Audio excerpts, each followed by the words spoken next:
Call to order the Planning and Zoning Commission meeting for Monday, May 13th, 2024. Roll call, please. Robert Gonzalez. Here. Mark Kleesner. Here. Mark Piontek. Here. Tom Holtmeyer. Here. Mayor Hagedorn. Here. John Boardman. Here. Chuck Watson. Here. Chad Briggs. Here. Kevin Witt. Mike Wood. Here. Sarah Skeen. Here.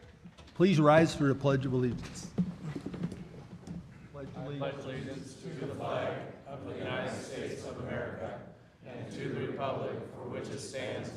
one nation, under God, indivisible, with liberty and justice for all. First item on the agenda is the approval of the minutes from the April 8th meeting, 2024. If you've had a chance to review those, Motion to approve. Second. all those in favor? Aye. Any opposed? Item number 3, review of code changes, chapter 425, fire hydrants and connections. Sarah? So we have code changes, chapter 425, hydrants and connections. There is some conversation that Charles is going to enlighten you on those changes. Yeah, so we took a look, building department, water department, fire department, and looked at chapter 425, fire hydrants and connections. So they adopted back in January the new International Fire Code, and that was contradicting some of the codes that we have in 425. So now we're better in line with the International Fire Code that we had adopted, and it even references the International Fire Code in a lot of those areas. One of those specifically is the spacing for fire hydrants, especially in the commercial areas. So now it's based on actual fire flow as opposed to just, one hydrant in 300 feet from the building, 500 feet, 2 more additional, and then 1 within 1,000. So it should reduce the number of hydrants that we need, but actually covering the fire flow and the protection. So, and then we did put in some flow testing that's put on the developer as far as proving that they have the actual flow in the hydrants, and then painting the hydrants based on that fire flow. And then some requirements in fire lanes and that we had adopted in the International Fire Code as well, as far as striping and signage and stuff like that. Any questions by board? No questions, but one comment for the board. Section 435 under fire lanes, Section A, I think, is going to be appropriate to another item on the agenda later this evening, just to draw your attention to that. So, just one minor question too. So then you have fire hydrants, but in certain areas you've got I don't know, what do you want to call it, that certain cul-de-sacs and things like that. The flush hydrants at the end? Yes. I mean, those are painted red. I mean, I saw in there that the private hydrants are going to be painted red also. Is that typical for that? Is it something that's, Yeah, we didn't really address the flush hydrants and whether they have a standard color, just because they're not used for fire protection. Right. So whether they could be red or something else, yeah, we didn't really discuss that. I just noted that as all. Comment, please. Yeah, I have a comment. Thank you for going through all the research to get this done. Appreciate it. Yeah. You guys, Charles and his staff, and a bunch of different entities, our fire department and others, have put in a heck of a lot of work getting all this together. And those of you in the audience, and Sarah, you too, those of you in the audience don't see all these changes that we've been looking at, and believe me, it is very, very extensive, so thank you. Thanks. Yeah. Is there anyone else in the audience? Please introduce yourself. Good evening, Tim Frankenberg, Fire Chief. I'd like to address Chuck's question. We're familiar with those the differences, and internal policy, we don't even use those flush hydrants. We basically ignore them. The private hydrants are marked that way, so we understand who owns them, but there is a color coding requirement separate, which is required of that business owner. So they have to color code those bonnets and caps. But basically, they're still a regular looking fire hydrant. No, the flush hydrants are, No, I'm talking about the private hydrant. they're a city spec hydrant, yes, so they have to meet city spec. Okay, so they still look like a hydrant, they're just gonna be painted red. Yeah, I know what the flush hydrants, we've got one down by us and stuff. Yeah, like so it's that. a standard two, three-port hydrant, two 2.5s, one steamer, and then they're That's- painted colors Yeah, for that's- flow. Yeah. Right, anything else? Thanks. Thank you, Tom. Anyone else in the audience? If not, any further discussion by board? I'll entertain a motion. Motion to approve? Second. First and second. All those in favor? Aye. Any opposed? Did you get that, Gina? The first and second? Okay. Moving on to item number 4, review of code changes, chapter 420, stormwater management standards. Well, welcome back. Yeah, and I had brought you these changes back in February, I believe. Not a whole lot has changed, kind of restructured some things just so it flowed a little bit better. And since then, DNR has finished their review and approved these code changes. So they address those 3 main areas: illicit discharges, construction runoff control, and post-construction stormwater management. So. Questions or comments by board members? Is there anyone else in the audience that would like to speak? If not, Another comment. yes. Just like the previous code change with the fire hydrants, this is an even more extensive effort from Charles and his gang and several other different entities. Sarah, thank you also. And I would just, again, I wish I could express to you guys how that benefits the city, having a staff like Charles and Andrea and Sarah on board, being able to do stuff like this rather than hire it out, because this has to be done. So, thanks again. I'll entertain a motion. Motion to approve? Second. First and second, all those in favor? Aye. Any opposed? Moving on to item number 5. Are you done for the night? We're gonna give them a break. Okay.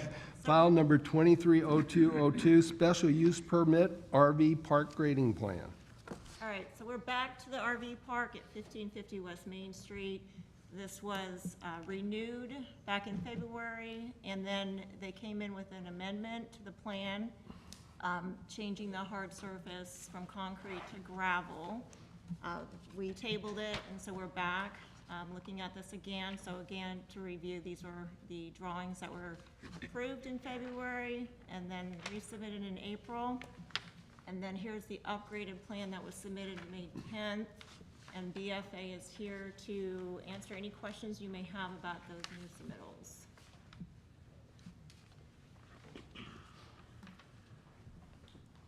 Good evening, gentlemen of the Planning Commission and attorney. This is Rick Rolfing, or I'm Rick Rolfing. I'm with BFA. I was the engineer on this project. I did watch the video of the meeting last time, and I know there were a lot of questions with regards to the grades, some runoff questions. There was the NFPA codes that was brought up. So I'm gonna explain a few little things here. I think everyone should have this plan set in front of them, which is actually updated from the May 10th that was submitted. So I'm gonna go through kind of our process, or my notes here. And again, she's correct that the site plan was approved, it was reapproved due to budget constraints and trying to salvage this complete project. The owner has come back and said, hey, in order to possibly cut costs up front, you know, can I come in and put down a gravel surface? So that's what's brought us here. And then I think stemming from that request, some other questions have come up, and design questions too. I think one of the comments is, and will be again tonight, the 26-foot fire access roads. So we were advised by staff when we were going through site plan layout and approvals, that a one-way road through the park could be a 20-foot drive, 20-foot wide drive. We do have the main, I'm gonna call it the northern circular area that's at least, it's, or at minimum, it's 26 foot wide. I think it widens out to 32 and 35 feet elsewhere. And while the blue shaded area on your plan, and what's on the screen there is 20 foot wide, it does have the gravel areas, or the each individual campsite areas that extend off of it. So while I show a 20-foot thoroughfare, if you will, you know, I'm just say it's 30, 35 foot, probably in most areas through there. It's just, we were advised by staff that 20 foot was all we needed. The project is well over budget, as you guys are all aware. So we didn't revise the 20 foot. That has always been 20 foot wide, the one-way road. As far as the actual request for the gravel drive, I think Mr. Maniaci was at the last meeting. I think I heard his voice. And he had cited a river bend. The intent is by the owner, and the owner is here tonight if there's any questions, or if I misspeak, Greg. The intent is to get this project off the ground, pave it later. I think that's always the intent. It's hard to hold him to it. I mean, he's an honest guy for what I know of Greg, but that's the intent. That's all I can say about that. As far as the NFPA standards that were mentioned by Mr. Borgman, some differences that you see on the plan before you tonight is we did implement 3 ADA campsites, which was required. We also, all of the internal radii, some were much smaller, but now they're all 30 foot inside the radius, so that was a requirement per those standards. The ADA stalls in spaces, as well as the rest of the drives, as you guys all know, or I think it was mentioned last time by Greg, that most campsites that he's researched aren't paved, a lot of gravel. I'm not saying that the city's ordinances, you know, can't supersede that and say, no, it has to be paved, but there is a precedent set. And to that end, the NFPA standards actually call, the verbiage is that the surfaces shall be constructed to minimize the development of ruts or low spots by vehicle tires. So sure, concrete would be awesome, asphalt, but you know, you can design a gravel or rock drives and parking areas that will sustain the 80,000 pound load capacity, which I think in Missouri, your maximums are 22,000 per axle or 36 per tandem, but we can go more into that once I'm through here. But another large comment, a lot of comments were raised last time were the grades on the site. And there is a lot of relief on this site. 95 feet, I believe, in some areas. So 95 feet, that's, you know, we're talking about 9-foot story building that could be sitting down on the lowest end, and the rooftop would be level with the eastern side of the project. So what I tried to prepare for you to better understand that are the profiles that you have before you tonight, labeled A through F. And while there's 95 feet of relief, if you look at your profile sheet A and B, so A and B are the main drives through the site. This is A, and this is the B stretch. On that profile sheet that you have before you, the dark line is the proposed grade, and the dash line that's in there, that's what the land lay is tonight. So over that, I'll call it the western drive up through the site, it's about 640 feet. Average slope of that is 1.25%. Really, really minimal. There's a steeper slope in there, and I put that in the red. That's about 4%. And I'm gonna give you some examples of some slopes here in a little bit, but just remember the 4%, that's the worst one on A. On B, we've got the same thing. It's less than 1% across it, 2% average over the steepest run. Flipping forward to C and D. So C is, now we're going in an east-west direction. So we're on this drive here, and D is this drive here. Those are by far the widest drives.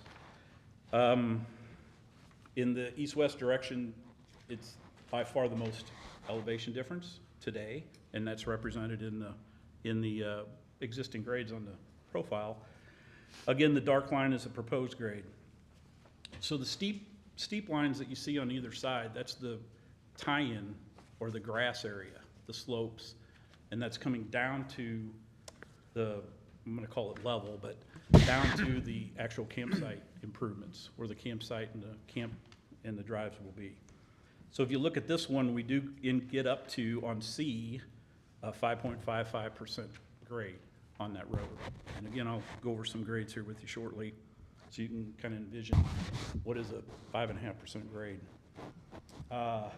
D is the same thing. It's the middle drive, if you will, through the park. Again, really steep slopes on the east and west sides. It comes down into the campsite. It's kind of levels off, if you will, and then it's going to tie back down. There, the maximum grade, I think, 5.8. The overall average slope is 3.6. And then finally, E and F, they're the worst ones. I think E is getting close to that 95 feet of fall across. While there's 95 feet of fall, I mean, look at the existing slope there. And this is on a scale of, 50 feet for every square wide, 1 and 5 feet for every square high. So it's skewed, but there's a lot of fall there. And I can see the cause of the questioning and the concerns last week. Well, we've taken that into consideration in the design. So yeah, it's dropping. We're gonna have a grass slope that comes down. The first flat area there is actually the shop. If you follow along, this is the shop. Then it drops again, grass area, comes across here. This is the campsite itself at 3.2% is the average grade across there. Then we've got a small detention or water collection area, so we can catch that water before it just runs over the top, and we can control it. That's just like it was in the original approved plans. And then this is a grass slope coming back in. Same thing for F, only we're really on the south end of this thing now. I mean, it's going pretty much straight down, but where the actual campsite is, at 2.4%, this is a grass slope. So we're managing the stormwater. We're tying in steep, we're leveling off, tying back in. Some examples of slopes. So I know we talked about 5.8%, I think was the highest. And there were some 1s and 2.5s. So the street out here, I'm gonna call this north of the building, 4th Street. That average, if you take the whole block, is 3.6%. If you take this area over here where it's a little steeper, you're getting up to about 4.6, 4.7. So that's as steep as anything out here, except for those really steep parts, I call them steep, that were on C, or the northernmost drive. So this is pretty gentle slope, right? I mean, you wouldn't think, wow, that's really steep. It's, on paper, it looks steep, because you see all those contours, but it's not. Jefferson Street here to the east, 2.5% average. Lafayette is a 4%. Even 5th Street, it seems like it's flat, it's almost 2%, 1.9. A little Seepers Road, and we don't have anything this steep. But if you go Elm Street down to the landing, just for a point of reference, it's like 10.5%. And then the parking lot between Farmers Market and Elm Street, so you got that parking lot in there, that's about 7.5%.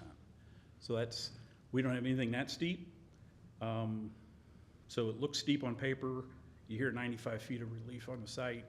you're thinking, wow, that's crazy. But we've designed the site such that the roads are gonna be very manageable off of those. Each pad site is 2% or less. So that's the grading.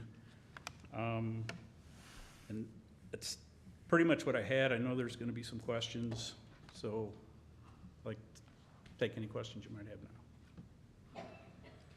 First of all, Rick, thank you. This is what I was looking for from the meeting last time. That helped explain the grade a lot.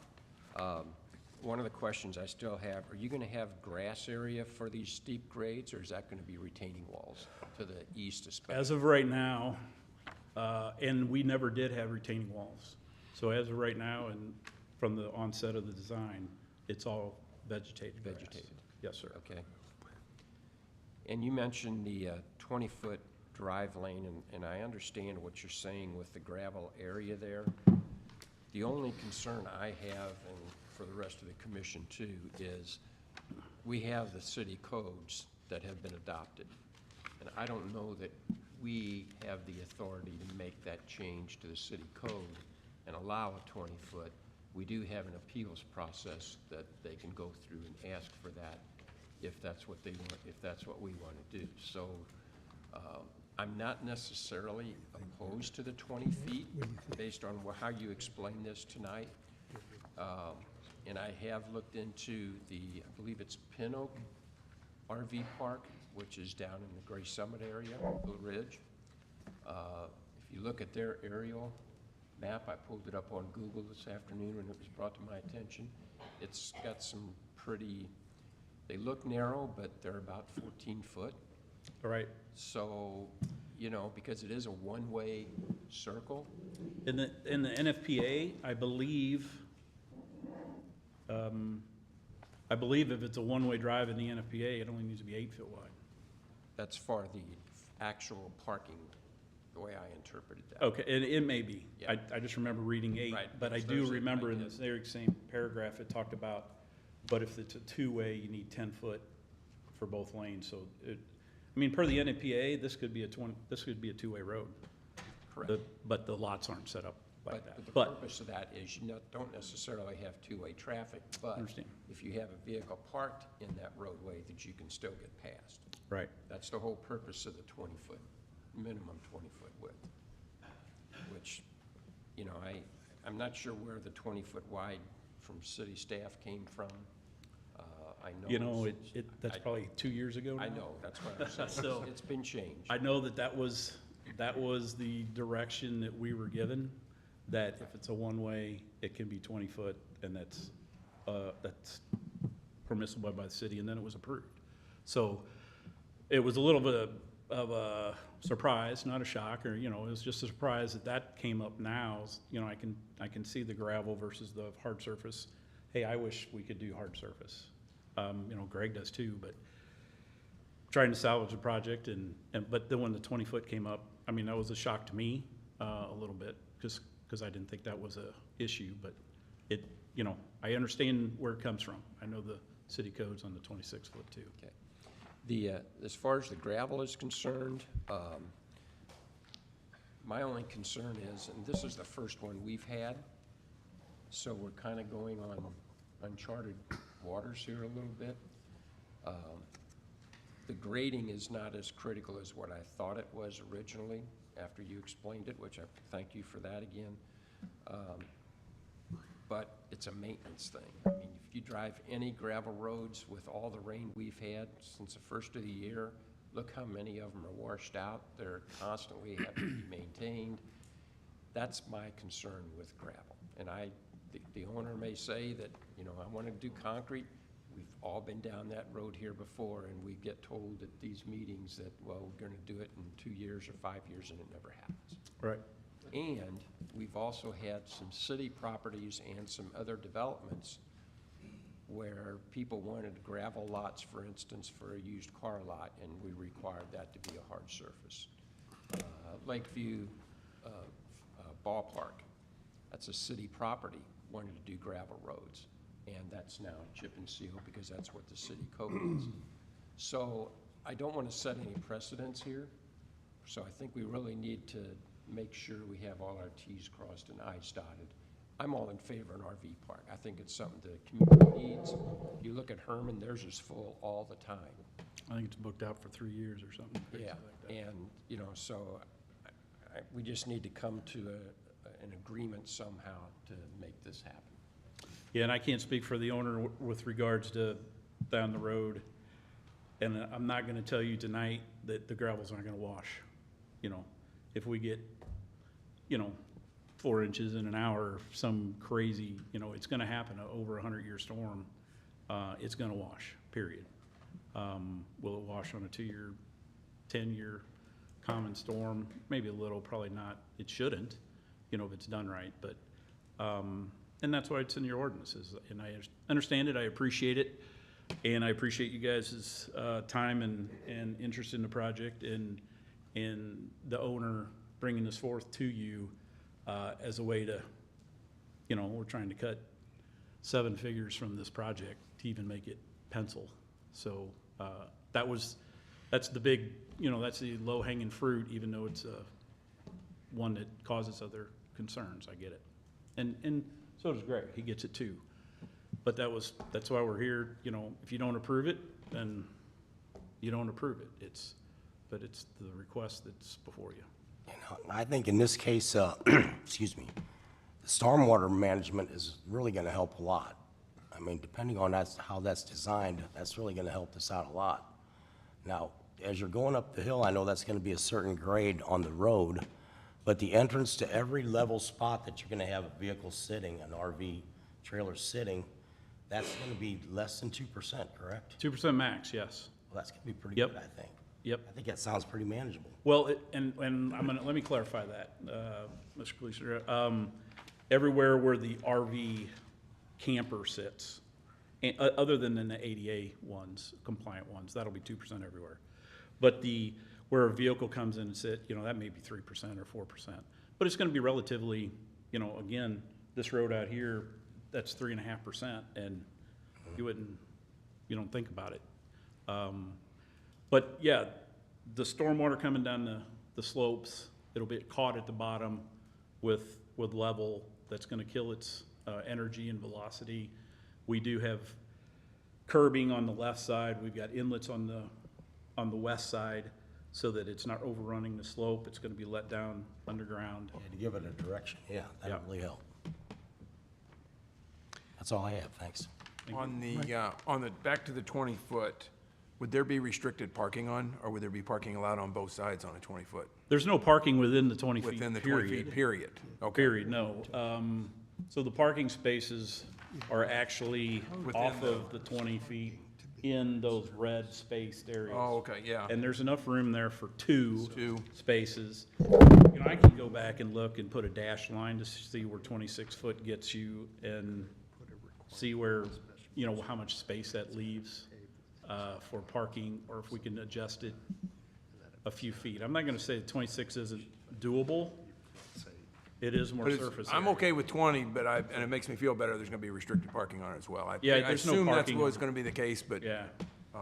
So each of the camping spots, you're gonna have a spot for an RV, plus at least enough space for 2 vehicles or something? That is correct, sir. Okay, Yep, off of the off the road. main thoroughfare. Right. Yes. Okay. Any other questions, comments? Is there anyone else in the audience that would like to speak on this first? Then we'll get back to board discussion again.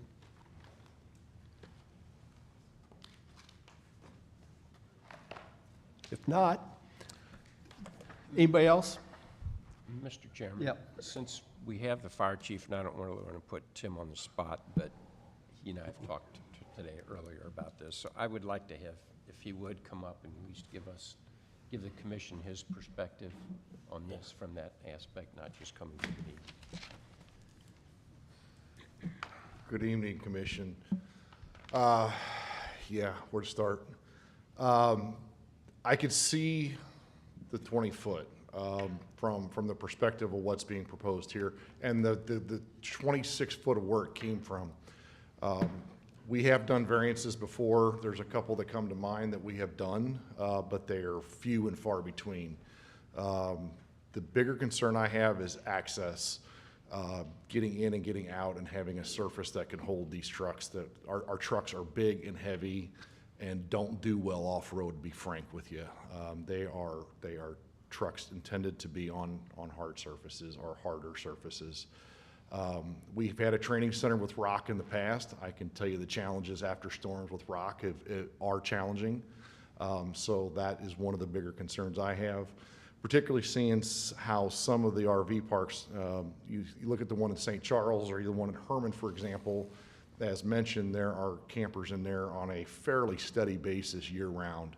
And so that risk doesn't go away regardless if it's snow, heavy rains, what have you, that risk is there. And so from a risk and access perspective, that's one of the concerns I see is having 365 access. And that's what we give consideration to. We're not that far into it, but water is another concern. I'm looking at the total depth of that development and having hydrant service back there. If you've never seen an RV burn, they are phenomenal fires. I've been to a number of them, and they're very lightweight, and they move quickly. And so there is also concern of that. The spacing, I appreciate Rick's approach on the spacing and utilizing an NFPA standard as a guide, and utilizing that. I truly appreciate his work on that. But from the grade perspective, particularly looking to the east off of Westlink Drive, if the contours, if that's 2 foot per contour, I counted 16 feet a while ago of grade difference, if I'm not mistaken. And so that's a pretty significant amount of grade change from Westlink up to that upper drive on the east side. Granted, there is access off of the Main Street side, but we assume the worst all the time. So if one's not available for whatever reason, how do we get in there? So that's the primary concern I have. I agree with John wholeheartedly with the precedent being set of hard surfaces. It gets you down, it gets into a dangerous path once you start that. So once you allow it one spot, where do you go from there? As far as the weight ratings, I think we can have a discussion with staff on that. But for example, the Lakeview Park, I know that is not asphalted, it's chip and sealed, as well as parts of the park system as well. And we run trucks on there. Lakeview is actually a turnaround spot for one of the trucks for some driver's training, but that's neither here nor there. But it can hold the weight. It's not like we drive on there and destroy the lot the first time we go on it. So that's one of the concerns also. We've been on rock roads in wet weather, and we've created ruts, and we've made messes out in the rural area, and so we're very cognizant of that. And so that is a very valid concern that we have looking at this sprint. I understand the cost consciousness of it. That we'll do it in the future. I've heard that before, and that always raises concern at what point is the future, and at what point does it get done, if it ever will get done. So I'm never a fan of kicking things down the road for what needs to be done. But if there's other options to look at for some sort of surfacing material that is more cost effective, I'm not advocating 8 inches of concrete or 6 inches of concrete to city spec by no means. But I think some sort of hard surface that provides 365-day coverage is definitely something to be thought of. We have one of our rural fire stations that has rock on it, and I can tell you snowplows and rocks don't work well together from the experience we have with that. So that's some of the concerns we have from a fire access and fire department perspective. Any questions? Any other questions? Yes, I do. I mean, Yes, sure. you're saying the topo lines, as far as I'm reading, are only 1 foot. They're 1 foot, so then there's 8 to 10 So feet. you're saying, but it's like each dark line is marked as 5 feet. So I'm looking at the west link to the east, so those are, it's 5 feet, so I was The counting. dark lines, each one is 5 feet, so all the small lines in between are only 1 foot, so it's half as steep as what you're thinking. That's the line I'm looking at, that's No, I'm actually looking worse at- that's worse than I was expecting, so That's 40 feet is what Rick is saying, is that's 40-foot grade difference from Westlink Drive up to the east side of that off of Main Street. There's a 40-foot grade difference there. If there's at least 40 feet if that is 5-foot lines on that. 1, 2, 3, 4, 5, 6, 7, 8. I can't tell. That's the primary, looking at that. The other lines moving up the rest of it, that is as much of a concern, but if you can't get past that, you got a bigger problem. Huh? Each one of those lines there is only a foot. Yeah. If I knew how to work this remote thing, I'd point it out, but I'm not very good with this remote thing here.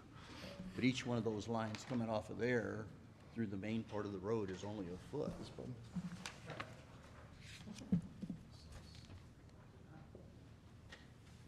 Every time I mess with that, it's not a good thing. It's supposed to be on, right? Yeah, what I'm saying is these lines here. These Oh, those are 1-footers. 1-footers, okay. One-footers. So there's 8 foot.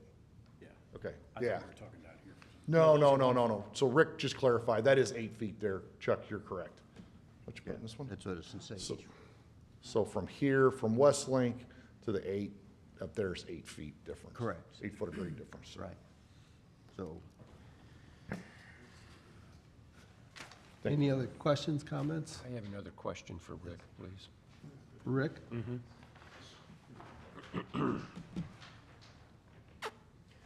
Rick, are you aware of any springs or groundwater seepage coming out of that hillside anywhere there? or- We are not aware of any. That's not to say we won't find something when, excavation and earthwork is done.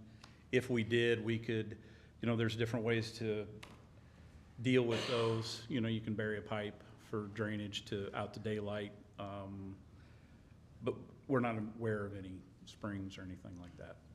So how much rock is underneath all that? Are you going to We, get down? surprisingly, we've done, Greg's actually dug test pits out there to the bottom of where the sanitary sewer manholes, the deeper utilities, and we did not hit, unless Greg is that unlucky that he, dug right aside where the rock is. But because that was a big concern I had early on when we started just talking what kind of cost this thing could have, and I said, Greg, we hit rock, you just added so much money to this project. So he went out and dug some test pits. We told him where to dig them and how deep, and we didn't hit rock. Okay, thank you. Any other questions, Rick? All right, thank you, Rick. Thank you. Any other person that would like to speak on this? We have options, I guess, but sounds like we would have to get a Board of Adjustments variance on this. Yeah, your code requires off-street parking and driveways to be paved with a durable, dust-free, and hard material such as hot mix or Portland cement. So if you were going to approve a modification to the existing special use permit, about all you could do without them getting a variance would be to give them some period of time to get that done, whether that's 3 months, 6 months, whatever you think is appropriate. But to say you can do gravel and you don't ever have to do asphalt or concrete, that's not what your code allows.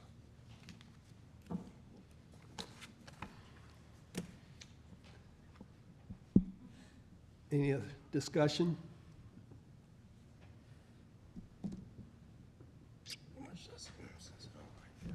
What's that? Mr. Chairman, I really see we have no choice but to deny this and let it go through the variance process. Am I correct? We could table it again, right? Yeah, now, you understand if they go through the variance process, they could get approval for gravel, Correct. period. I understand. And never have to pave it. I understand that. Or we could set a time on it. Right. But I don't know if 6 months would help. How do we, what? I don't know, just We're just, hold that out of the air, but I don't have the expertise to say, to have it done within 2 years. What's the timeline on that? That's my concern. I guess it was really to address your comment or somebody's comment earlier about we haven't had really good luck with people telling us they're gonna do something and then it doesn't necessarily get done. But if you put a time limit on it, it would have to be done. Hello, I'm Greg. About the gravel and stuff, I wouldn't want to waste the money on like chip and seal or asphalt, because you know with chip and seal, especially a big truck like that, I do have big equipment myself. As soon as you drive on a chip and seal, it breaks.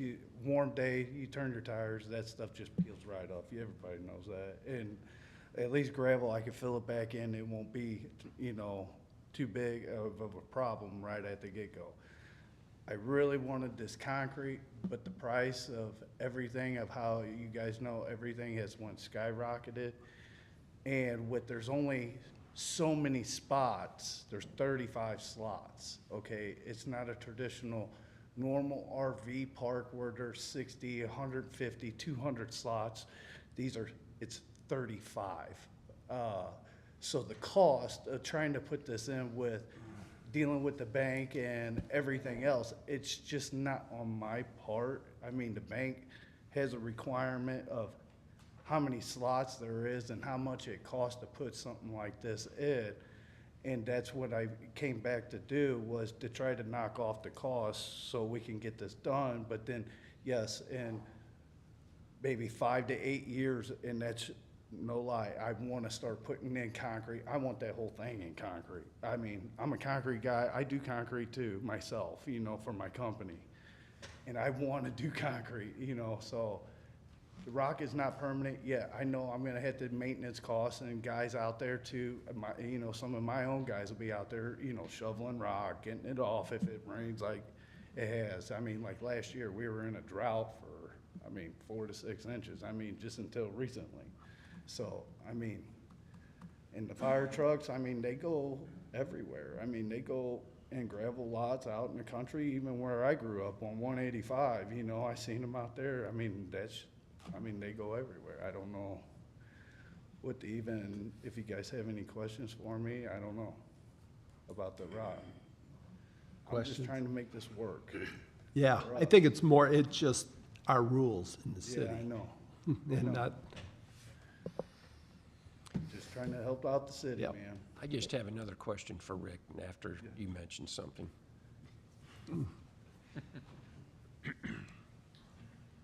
So in the design of the roadway, if gravel has to sustain 80,000 pounds, what changes if you go concrete? Does the rating, is it a lot less base have to be put down underneath it, or? If it were concrete, Yeah, typically the base material under concrete slab, you can get away with 4 inches, as little as 4 inches. Really, all that is a level surface for paving on it and for drainage. So it takes the groundwater, if it were to come up, there's gonna be groundwater on the east side, but there's definitely not gonna be any on the west side, because it's, gonna go through the hillside, seep out. But it's a drainage layer, and other than that, it's the concrete, it's a fully supportive slab. Asphalt is a little bit different, so it gives you the surface, the smooth surface. But in asphalt, it's the base that's carrying the whole load primarily, so that's why your aggregate is thicker on asphalt. If it's rock, you're gonna have a little bit thicker section still. So, and Greg and I have talked about this, you need to cut up, the number that he's looking for out of this. And the concrete number just for the roads came back at X. And he knows that just because X comes out, you're still putting other material in to replace it, so. that's my question, Probably more- is what is the, Rock is still cheaper than concrete. Okay. Now, the longevity of the maintenance, I don't know if we can agree to phase it. I know, and I can't put words in Greg's mouth because I'm not gonna be the one, putting the concrete out, but he mentioned 5 to 8 years. I don't know if we can phase this thing like, hey, we gotta have 25% of it, paved after year 4. We gotta have 50% after year 6, and, whatever. I'm just throwing some ideas out there to try to help Greg out, try to help you guys' thought process out. And again, I know it's a leap of faith for you guys too, so. Any other questions, comments? All right, thanks, Rick. I'll entertain a motion. We can try to table it and work something out, see if it'll work, If it gets denied, can he still go to Board of Variance? if it gets approved. Yeah, Right. Right. So we're not precluding him from ever going to the Board of Variance, any vote that we take, whether we table it or whether we vote correct. it down. Is there a timetable before he can bring it back if we vote it down? 6 months, I think. 6 months. Yeah, I know when you deny a special use permit, although this one was originally granted, you're modifying it, but I think it's 6 months. Well, I'll reiterate my previous statement is, I don't think we have the authority to change the current city codes. That's why we have a variance board. So I will make a motion to deny the request based on that. Second? All those in favor? Aye. Any opposed? So moved. Sorry. Yep. Moving on, item number 6, file number 240501. Special use permit 414 Cedar Street, short-term rental. Sarah? Okay, well, my technology fell asleep. That was a long conversation. I was gonna call Charles, but Okay, so when it wakes up, there we go. We got 414 Cedar Street, and this is a, it's R3 zoning, so it's 3 units. One of the units they want to rent out short-term, the other one they want to continue to live in, and then the third unit is not done, renovation, so there's nobody living in that one. Because it's zoned R3, it doesn't require a buffer, but you can see that it is surrounded by R1B, and it is in a historic district, but that doesn't factor into this equation here. They have, there's the aerial there, you can see this fairly large building, takes up the entire footprint of the lot. There is about 100 feet of driveway, so there's plenty of parking off-street. And then, of course, you know, there's about 70 feet on the street. The comments that I've received are actually kind of more about confusion with the address than it was about the actual use, because there was an address change a couple years ago. And so this used to be 415, and 414 was to the north. And so there was some comments that came and said, well, there's a lot of cars out front, but it's really for 412. So really, when I explained it, then everyone was like, oh, okay, it's fine. They're not, no one had any aversion to it. This is what the house looks like from the front. And there's a side view. So, and I think there's representation from Missouri House. Yes. Yeah, to answer any questions that you might have concerning the use. any other questions of Sarah? Yeah, I have one.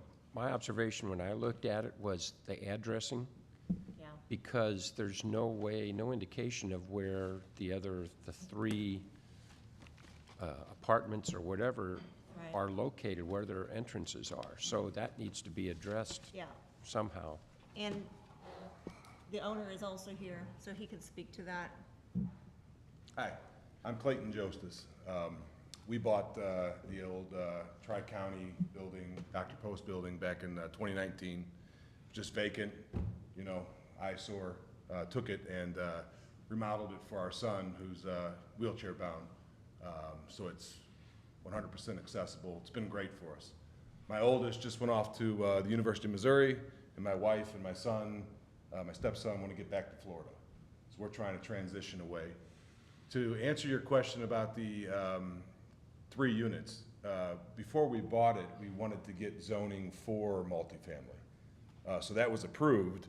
However, no multifamily has been completed to this point. So it's just one unit. We wanted to have that ability and flexibility, because it's a substantial building, to do something. But after spending 2 years fixing that thing up, we just kind of enjoy it, live in it, you know. So now we're heading off to Florida, at least 6 months a year, and these fellows approached us with an idea, and I kind of like it. Does that answer the question? So your intent is to keep it as one residence Yeah, I think for now. and not split it into two?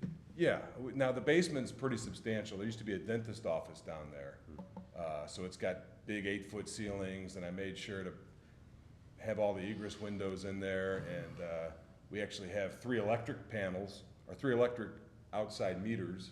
We've got 3 water shutoffs, so it's set up for future use, but it's a big project, and building underground always concerns me with water, so those condos would go downstairs.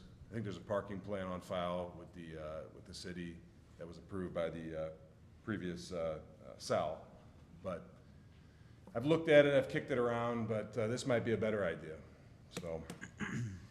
Okay, that would address the address thing. It's never so, been addressed as, Yeah. 3 units.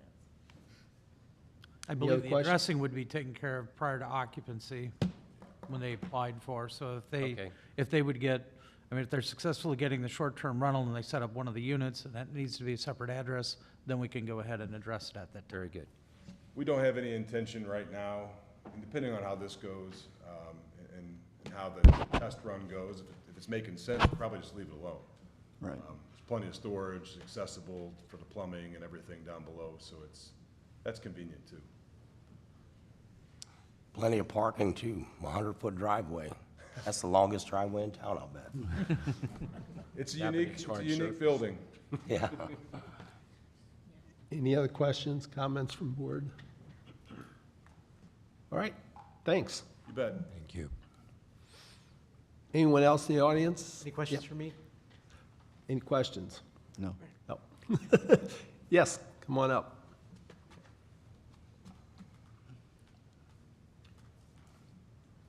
My name is Lucy Tobin, and I live on. Good. Okay. Thanks. I live at 415 Elm Street, and this is up the street and around the corner from us.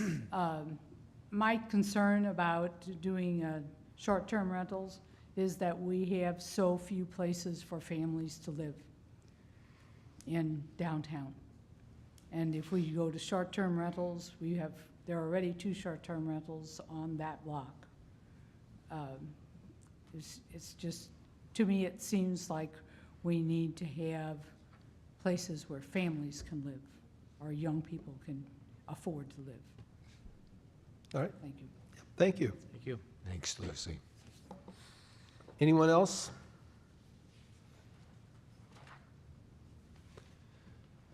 Any further discussion by board? There's a guy with his hand up top. Oh. I'd like to kind of speak to that. One of the advantages to having this as a short-term rental. Talk to us if you would. Okay. One of the advantages to having this as a short-term rental is we're already, there are lots of housing options. This one in particular, though, would provide families that are coming to visit the area that have somebody that has mobility issues to be able to come and stay here. So that's one of the nice things about this is a lot of the vacation rental options in the area don't have a wheelchair accessible or mobility type features that this house does have. All right. So, Could you introduce yourself? I'm sorry? Your name? I'm Nat with Missouri House, Nat Hammond. Okay, thanks. All right. Any questions, comments? Not for Nat, but I have one more for Sarah. Okay. I don't see any of the other short-term rentals in here that Mrs. Tobin referred to. Are they, Yeah, so I'm gonna pull up the map. I'm just, usually you would show those for us with that new boundary that we. But this one doesn't require a buffer. That's right. Let's try Because of the zoning on it, doesn't It's- require the buffer. Since That's it's why it wasn't R3 in zoning, there. it doesn't require it. Right. My mistake. Yeah. and I can show you, well, I have, again, it's slow. I don't know what's going on.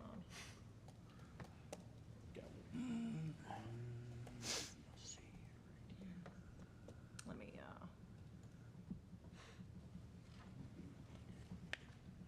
just reopen this. Okay, so this is our current map. It's online, anyone can go online and see that. And you can see right here, Cedar Street, this is the property in question. So you have some Elm Street, pre-existing, before we had the code revision in last May. Cedar here, but the R2 overlay buffers, as you can see, are pretty far from, They're in the R2 overlay district. yeah, so. There is one If not you on come there. up, come back up. Sorry. There is one not on here, to speak to my neighbor's point. There's, the Brick Rose is kind of behind me, right next to Fisher's gas station. This one right here, Oh, yeah. just right there. Okay, I didn't know if those circles were the Airbnbs. No, so- the teal colored overlay, you can see that those Okay. are our short-term rental units. So it is close. Yeah, there's that one there. It's kind of a bustling little district there with the Tilted Skillet and, you know, your tattoo shop and some apartments. Right. Then they've got that, music venue, blocked down from us, which we enjoy.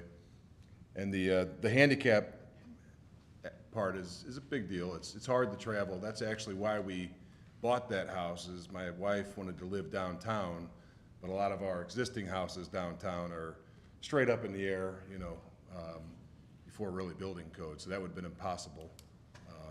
But it's a neat house. I think it could help people. So. Thank you. It's important to remember too that they are not leaving that house, they're gonna be living there part-time, so if they're not there, it's not being used. Right. Yeah, about 6 months a year. All right, thanks. Anyone else? Board discussion? If not, entertain a motion. Motion to accept short-term rental. Second? All those in favor? Aye. Any opposed? So moved. Thanks. Moving on to item number 7, file number 240502, partial alley vacation off Wilson Street. Sarah? So Wilson Street, here we go. You can see the orange arrow pointing to that green Yeah, eventually. vegetated area. So we have, part of the alley is paved and is maintained by the city, and the other part is not. And the property owners are currently maintaining that if there's any issues with tree limbs falling and things of that nature. So they're just asking that we let go of that partial alley and disperse it amongst the 3 property owners. And I know Charles has been working on this for a while, so he can speak more to that. Yeah, this is actually brought by city staff, so we've been back in there with the city. The last about 100 feet is unpaved.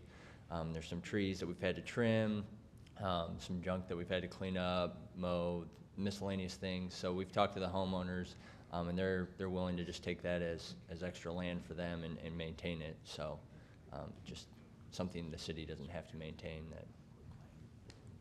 So. Do you get, well, it's not your issue, but trash trucks go down there? There's no way, I mean, there's part of it's. No, they get trash off the main. Yeah. street Okay. for sure. The dog place, Canine University yeah. or whatever it's called up there. I mean, they've got parking on the backside that uses that part of that alley and stuff like that, that is paved.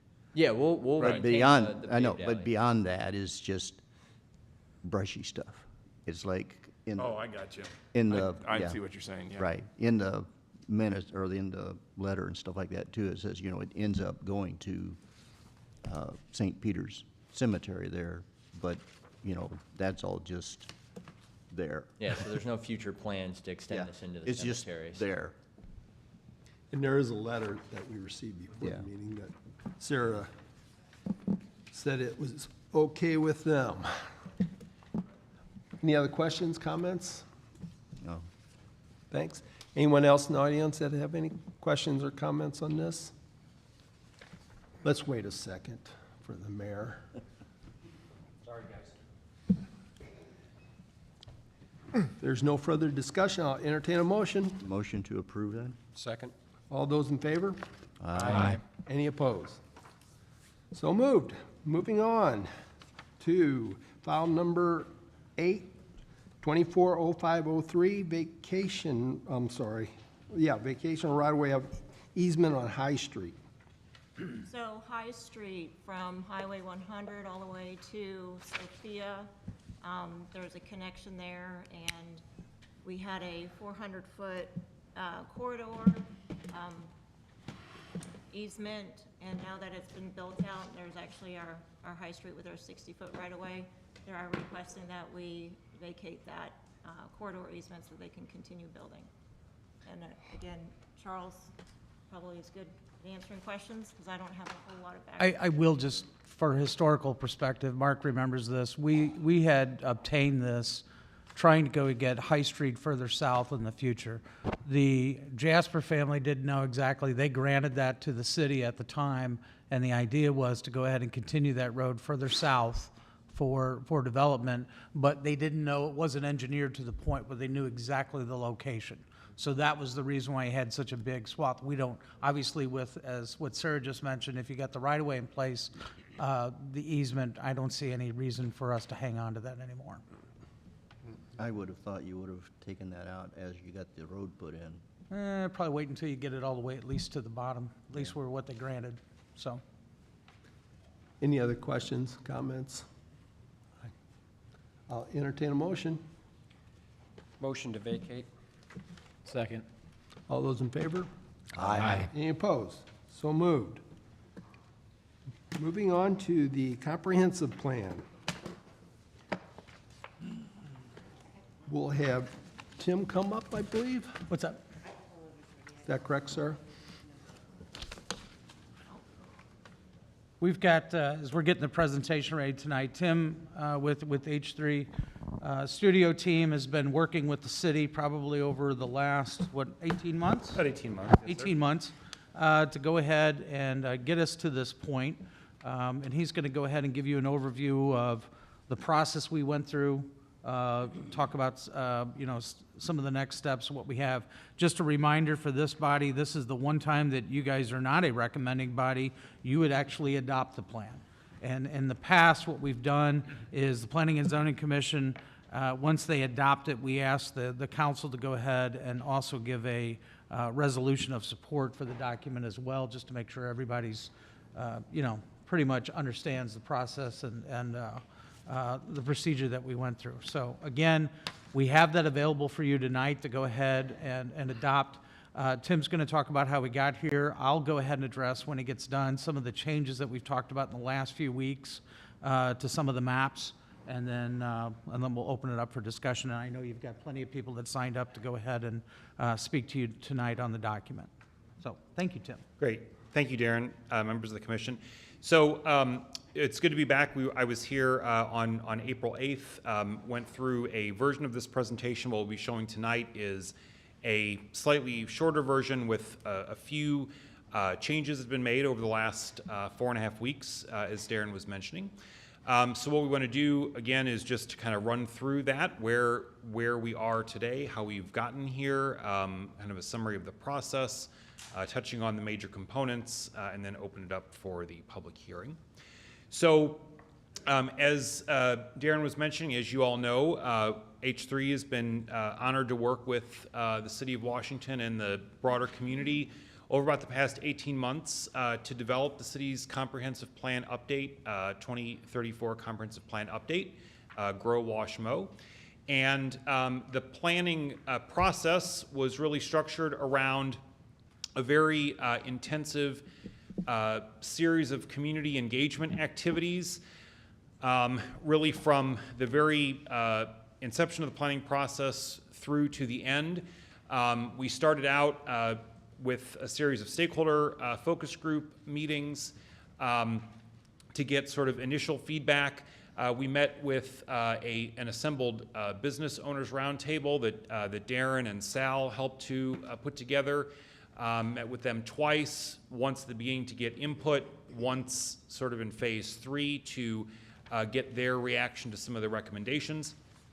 We also worked intensively with a project steering committee. Several of you were on that committee, met 5 times in total.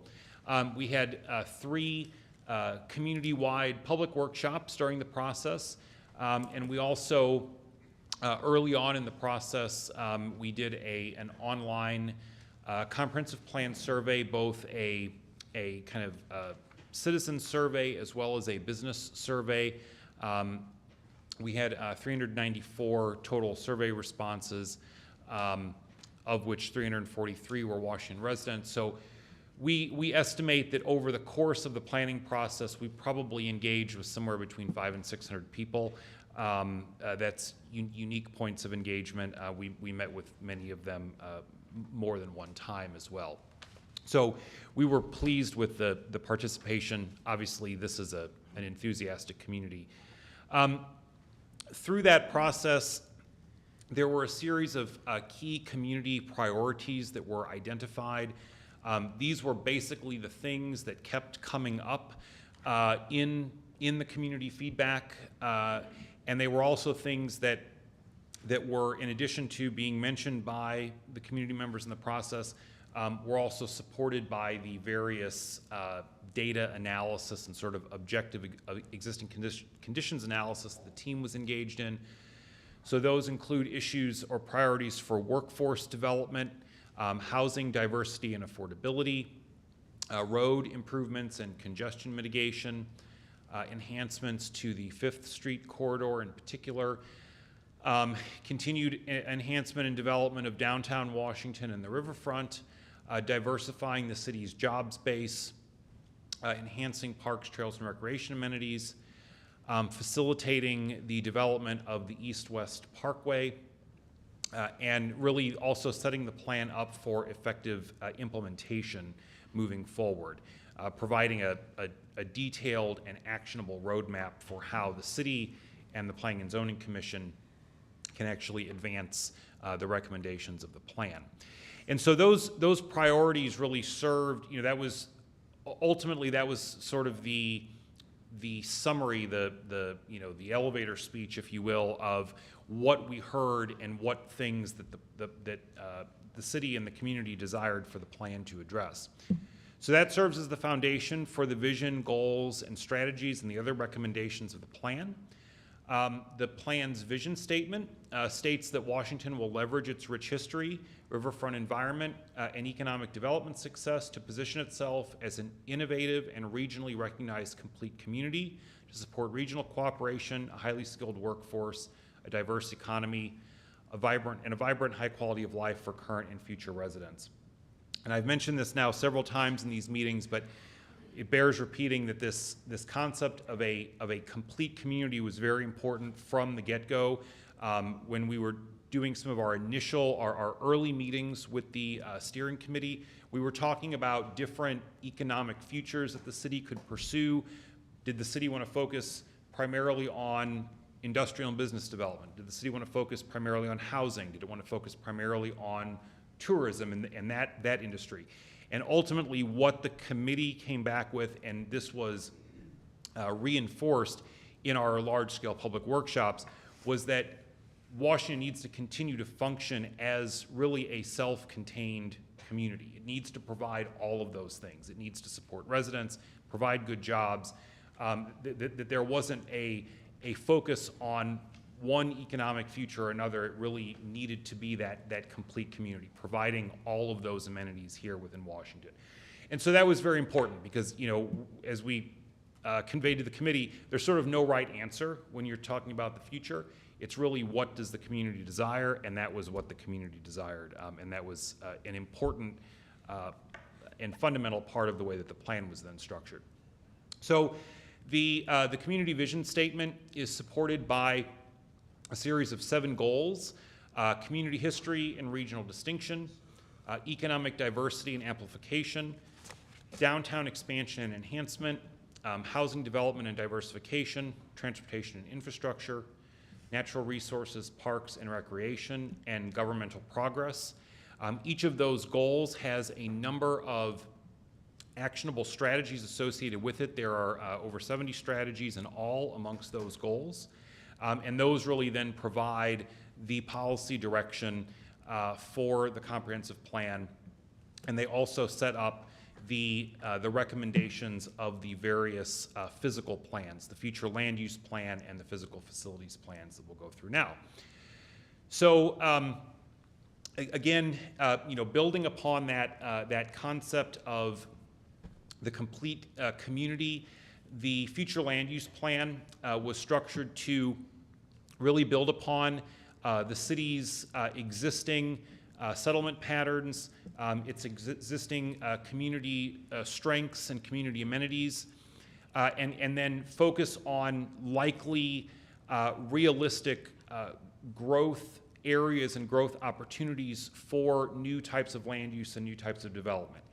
A significant portion of that is residential development, moving towards the east along Highway 100 and also south, as well as a focus on additional industrial development on the west side of Washington. And then there were also some very specific recommendations for some what we call a mixed-use innovation district overlay in the core of the city, which I'll get to in just a moment. And actually, that is the perfect segue into that. So the mixed-use innovation overlay, and as you will see in the plan, all of those various land use categories are then correlated to recommended zoning district classifications. There are several zoning code updates that are recommended as part of plan implementation. One of those is to create a new overlay district, which would essentially apply, as you can see on the map here. It's a little bit small, but it's this kind of black cross-hatched area covering downtown, the Jefferson Street corridor, and then 5th Street out to the hospital. But basically what that would do is within that overlay, there would be specific recommendations that were keyed to each existing zoning district classification within that overlay. And there would be recommendations for specific types of development that could occur within that, with the goal of helping to foster more entrepreneurial and sort of innovation economy sectors. Business incubators, high-tech, industry sectors, things like that. The types of businesses that will have good synergies with the existing industrial concerns, the hospital, but also like to be located in a vibrant mixed-use environment that downtown and its immediate surroundings provides. Another key recommendation from the land use side was a recommendation to actually include mixed-use development in the general commercial, and really calling this now the general commercial mixed-use district, the red areas primarily along Highway 100 and Highway 47. And in the plan, we show some of the potential implications of this, which is really to say that on a lot of these large commercial sites where you either have land that is today undeveloped, or where you have existing development that may be reaching market obsolescence and may be subject to redevelopment in the future, permitting a mix of uses within that, including office and multifamily residential, instead of restricting it simply to single-use commercial development. And so we see that as an opportunity whereby some of the traditional big box retail can still be preserved and in fact accommodated in new development, but that then you can also attract what are typically referred to as lifestyle centers, things like the Streets of St. Charles, or other types of development that have that mix of uses, commercial, office, multifamily residential, in sort of a town center type of an environment. So this was, there's good economic justification to this because the market study that was done as part of this process suggests that the city is over-retailed today in terms of the amount of land that is dedicated strictly to retail commercial development. So this provides flexibility to tap into new market sectors as well. And then finally, one thing just to note, and this is what Darren will be speaking about more in detail, but when we met with you all in April, There was a significant portion of land that was shown kind of on the southwest corner along Mueller Lane that was suggested as potential future annexation and had a proposed classification of industrial based upon community feedback and in discussion with the city. That has been revised in this final version of the plan. The streets and roads plan.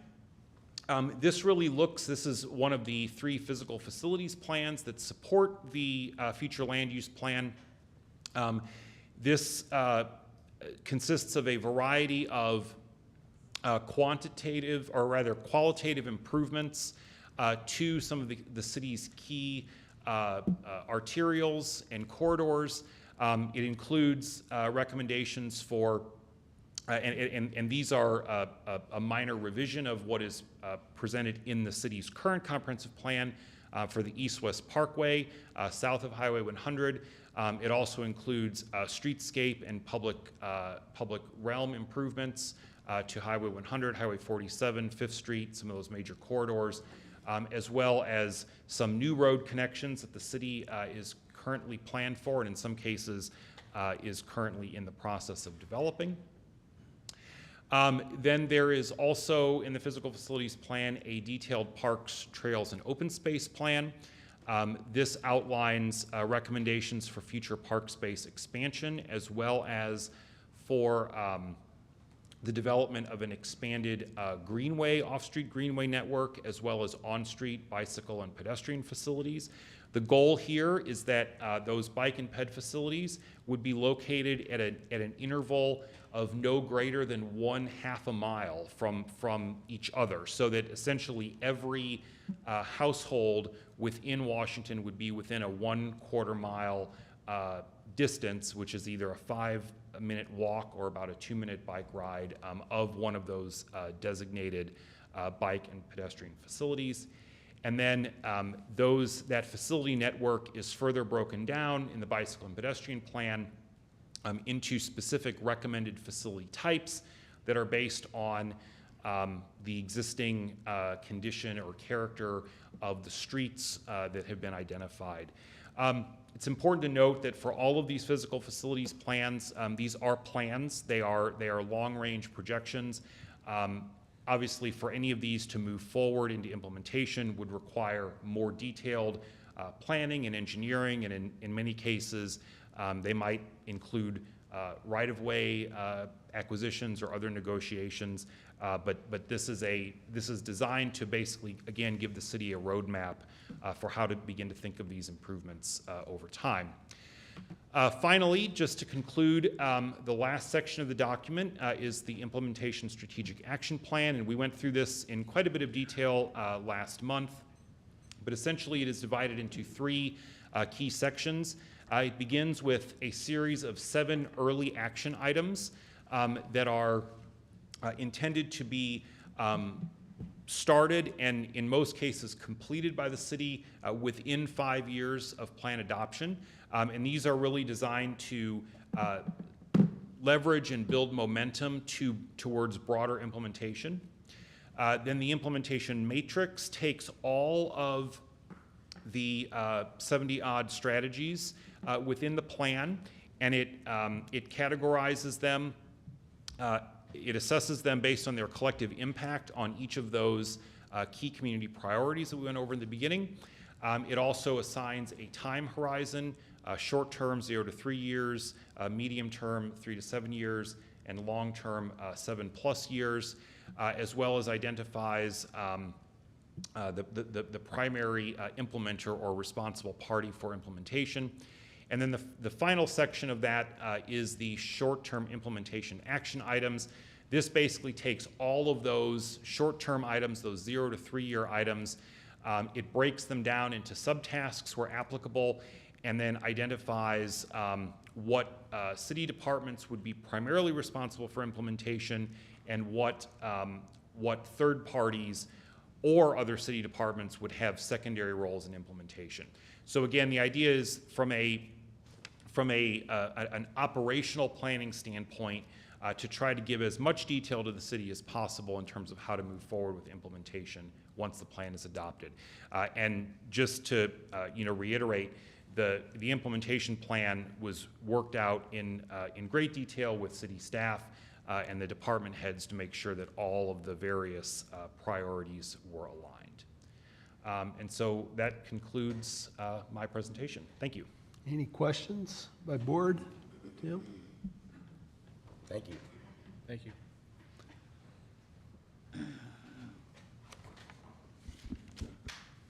Thanks, Tim. I do want to go ahead and just briefly touch on a couple of the comments that I know we've received in the last couple of weeks.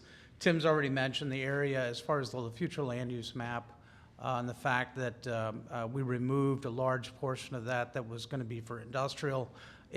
I will state this, in talking with the leadership on the 353 Redevelopment Corporation, which is responsible for purchasing ground and going ahead and creating industrial parks. We all know recently we just did the Oldenburg Industrial Park and have the new pre-code industry that's located out there. The intention was never really to go ahead and pursue property south of KK. That was not the intentions of the board. As a matter of fact, I will tell you from sitting in on those discussions personally that was never an intent of what they wanted. And when I talked with the leadership on that board, basically they wanted to go ahead and pass that along as well, and I told them we would be asking the consultant Tim to go ahead and remove that from the map, and we shared that with those parties that were initially raised that as a concern with the city. So that was the one item. Second item is a little bit more lengthier, and Sarah, if you can go to the street map, future street connections, if you can find that one. Thank you.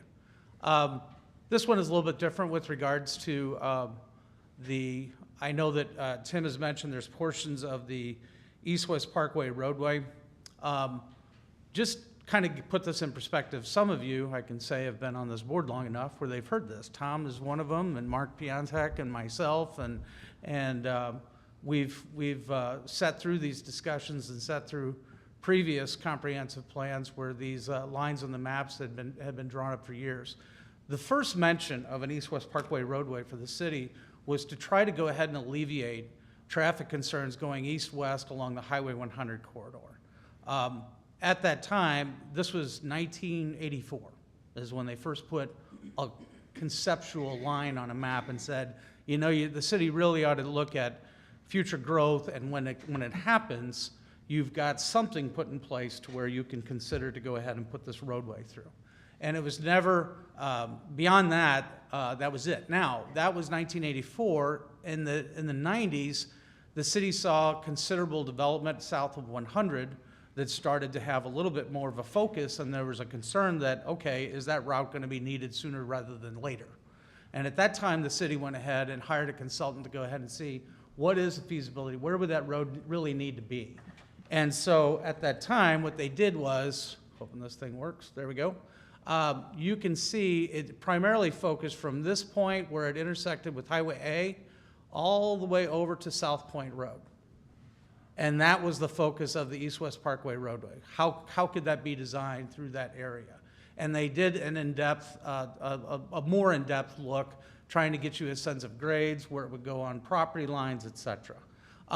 As you can imagine, the property owners at that time were not, they had concerns with the city with regards to that, so much so that they did go ahead, and Mark, you can correct me at any time if I step out of line with my comments, but at that time, they sued the city for trying to go ahead and incorporate this East-West Parkway on their map.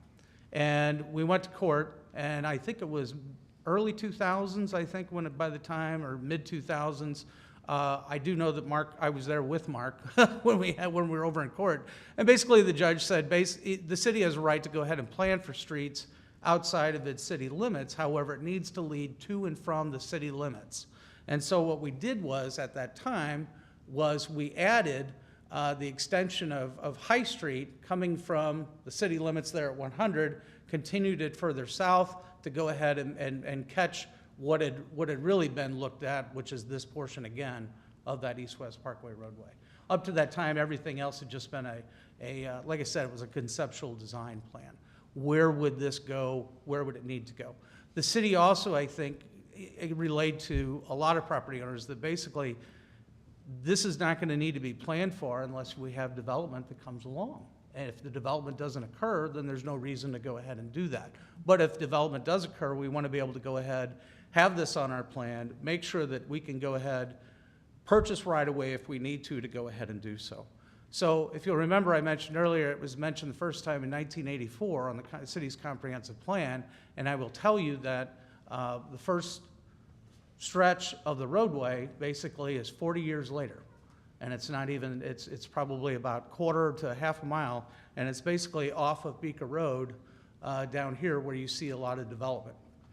And so that portion has been, the city has acquired that, worked with the developer at that time as they continued their development further south towards the corridor. We wanted to go ahead and make sure that the roadway was put in where we had intended. So that's kind of the history of how long it took for us to finally get to that point. So what Tim's team has done is try to take a look at, okay, bigger picture, what are you looking at down the road if you need to go ahead and put that conceptual design of a roadway in there. I think most of you know, based upon the developments that you've seen that come before you, a lot of the focus has always been really on the southeast quadrant of town. I mean, this is where we see a lot of the growth and development. We have not seen a lot with regards to residential on the southwest area of town. As a matter of fact, just like this plan gets updated every 10 years, so do the ward maps that you have, and a lot of the times we have to make those shifts in our ward to try to go ahead and accommodate for the growth that's occurred in the southeast corner of town. And that's how the ward maps always get redistributed every 10 years. So we know that for a fact that that's data driven with regards to where the growth is and where we expect it.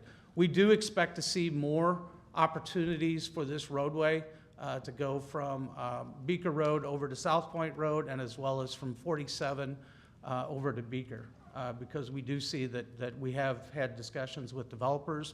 They're going to be coming to you for voluntary annexation at those times, as well as their developments. And so they're probably, you know, like I said, we anticipate how soon, we don't know. I mean, as the market kind of ebbs and flows, we know that, you know, sometimes it's slow, we don't see it for a while, then all of a sudden it's gangbusters and we get, you know, we want to be ready for it at that time. So with the idea of these going out further, then everything of going west of Pottery Road, again, very much a loose concept, and that would be determined depending upon how this gets developed, if it gets developed, and when it gets developed. And the same way if you go east of South Point Road, going further out to go ahead and tie back into the highway. And typically what they're going to look at is try to use existing right-of-way of what's there. So I think I sent you an email. I know I sent you an email this afternoon. There's options on this.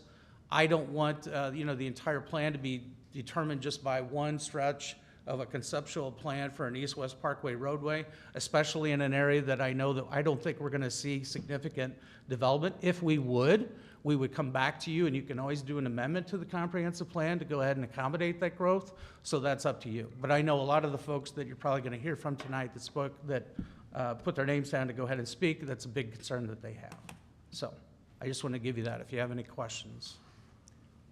To go further, wouldn't you need to do a study though on that too, to see where Yeah, I think you're going to cross creeks and? I mean, really, I think it was significant what the city did back in the late 90s to go ahead and just determine where this portion of the roadway should go, which was from Highway A all the way over to South Point. I mean, it spent a significant amount of money to go ahead and determine where that roadway needed to be. But I think there was a lot of concern that the development was going to continue and that they wanted to go ahead and be ready for it. Yes, but like I said, it identified the width of the right-of-way, it identified the grade of the road of where it would be, it identified along property lines, they tried to follow those so that you didn't split properties apart, et cetera. Now, like I said, some of the people that actually were adamantly opposed to the roadway ended up being some of those that sold their property down there off of Beaker Road, that you've seen the developments that you've all seen, the subdivision plats and the voluntary annexation requests. Any other questions, comments by board? Darren? All right, thanks. We can get to the open period if you want to speak, and I'm sure you do. But we were going to hold it to 3 minutes and all that, but we don't need to, I don't think. If you would come up, but limit your comments, make it short, just try not to drone on, because it gets past 9 o'clock, Mike Wood needs to be in bed. So, Me too. and I can call the names off the list. Jim Turner, I think you're the first if you want to come up.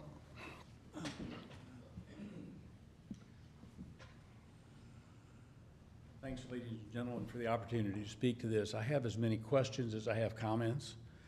So I would say that this is a very ambitious and comprehensive plan, and it's going to be fascinating to see. And I can say, as somebody who lives on the west end, that the opportunity to see Highway 100 widened and relieve that congestion, which we experience on a regular basis, is welcomed, and excited to see that happen.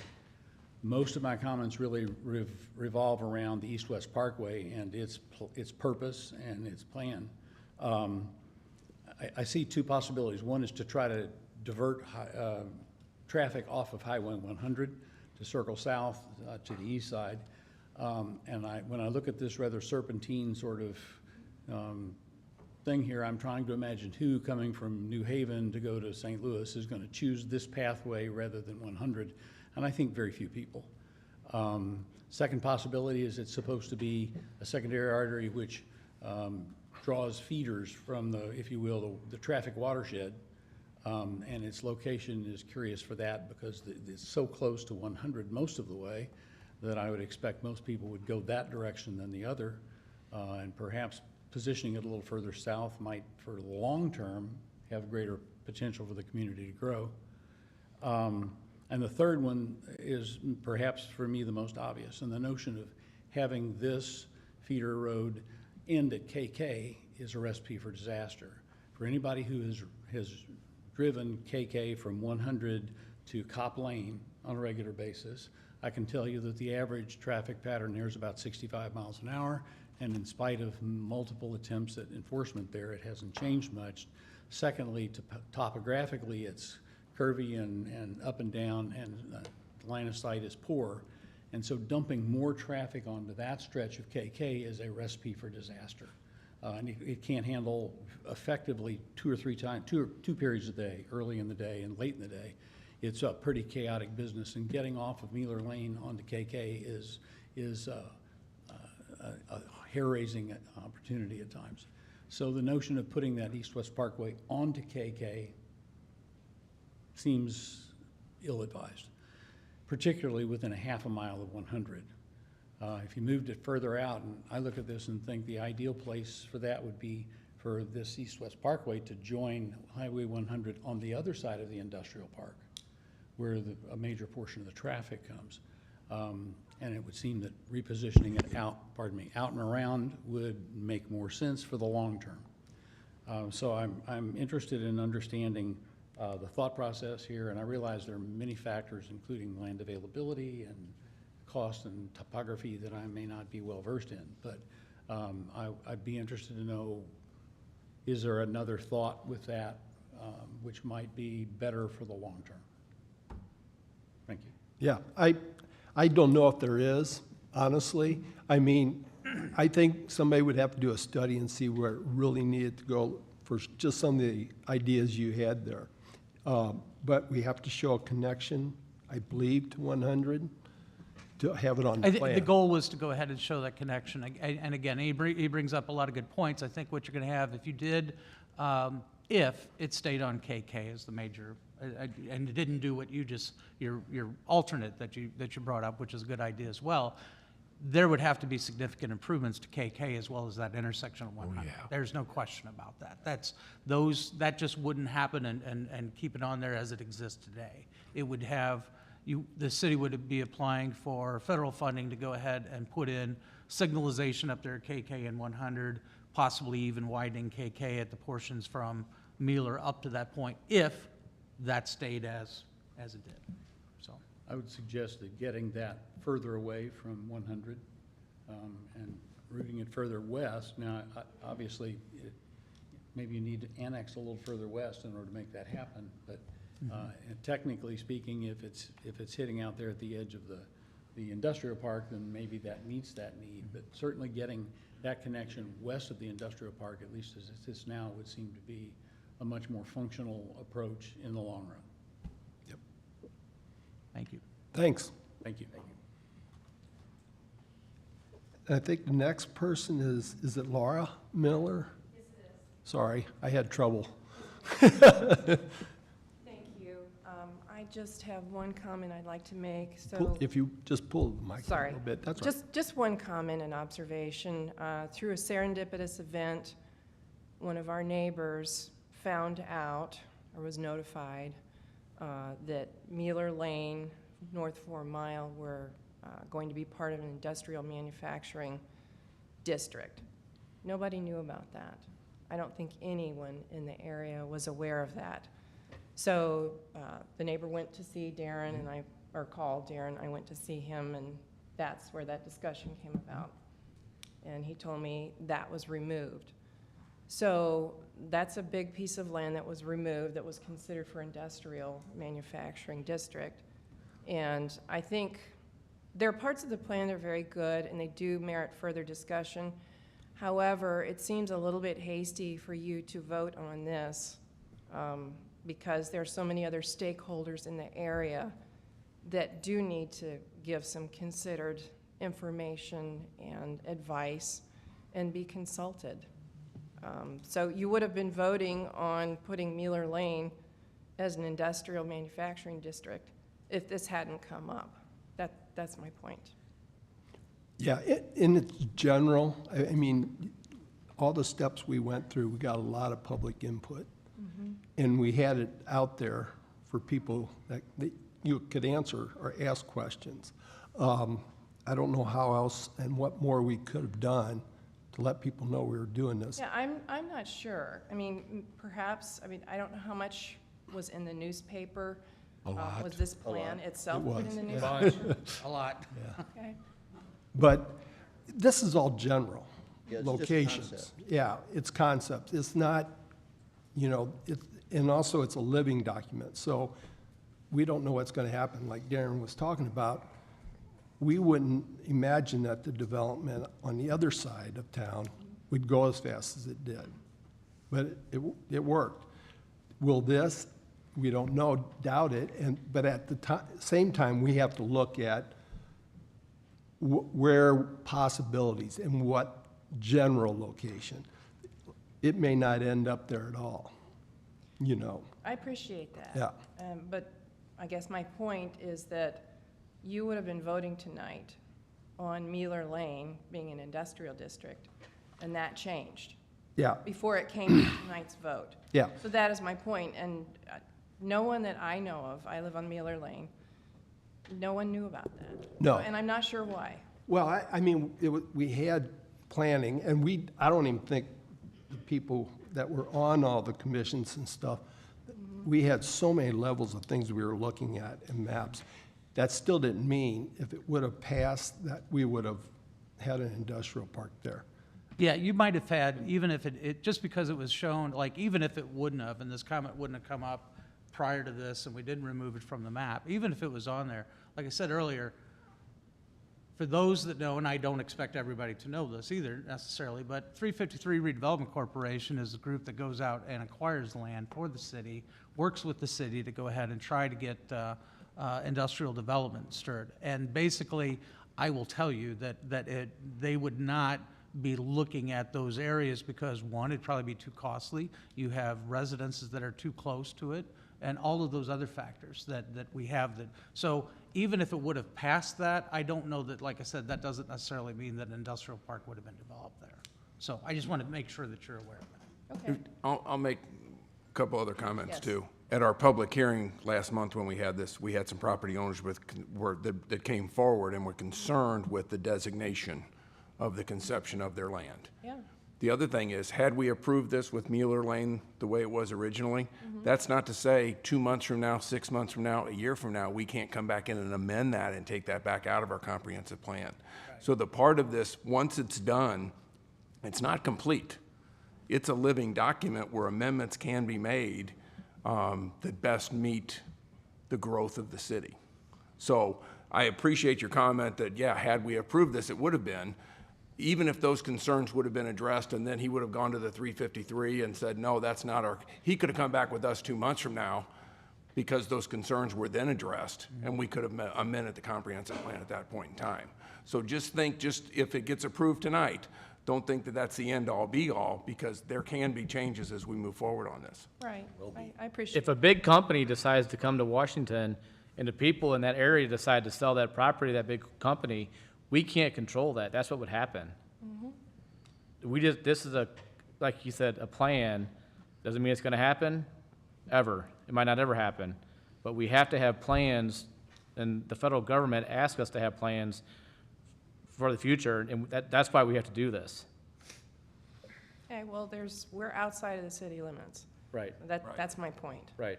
Yeah, and the county would be, you could do it right away because it's in the county. So we would have nothing to do with it, basically. Okay. All right, well, thank you. Yep. Thank you. Thank you. Joe Cup.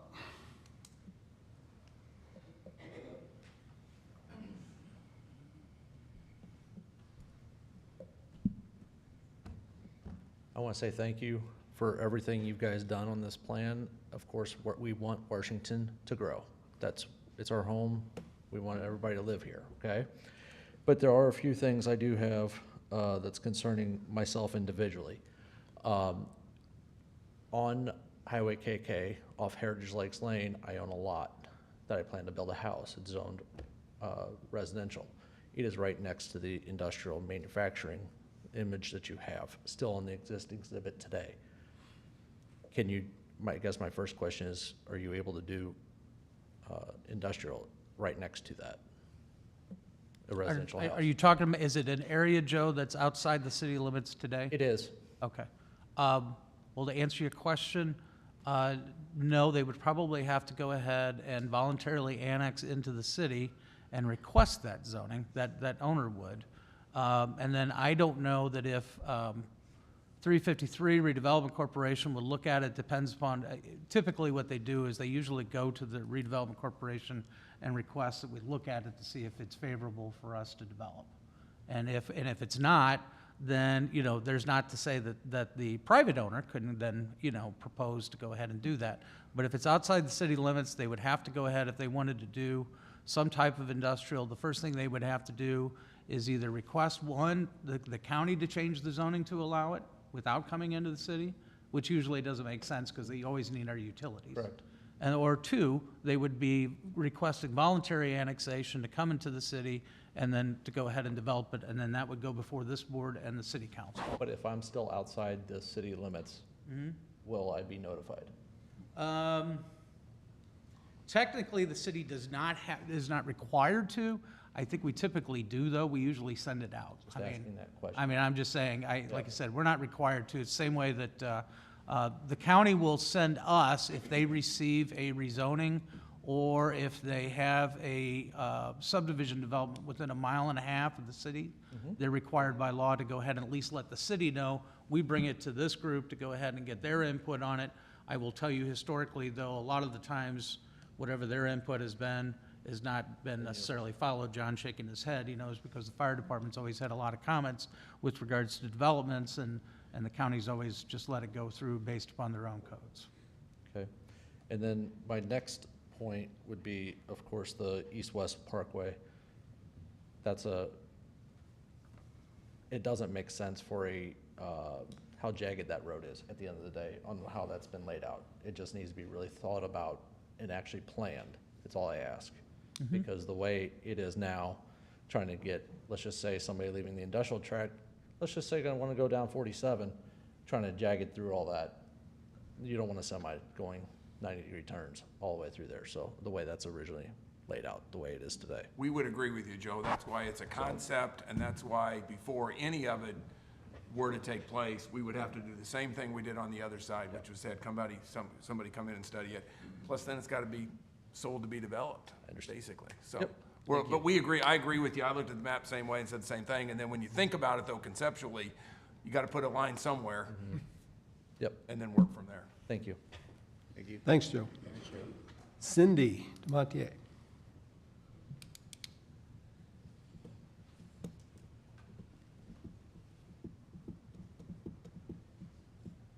Good evening, gentlemen and ladies. I so appreciate the change that you made in the map after we placed the phone call. I have to say, when this map and the comprehensive plan was brought to our attention, it made a few heads spin on Mealer Lane. We have 24 people here from Mealer Lane in the area with deep concerns about this plan and the placement of our beloved Mealer Lane on your city plan.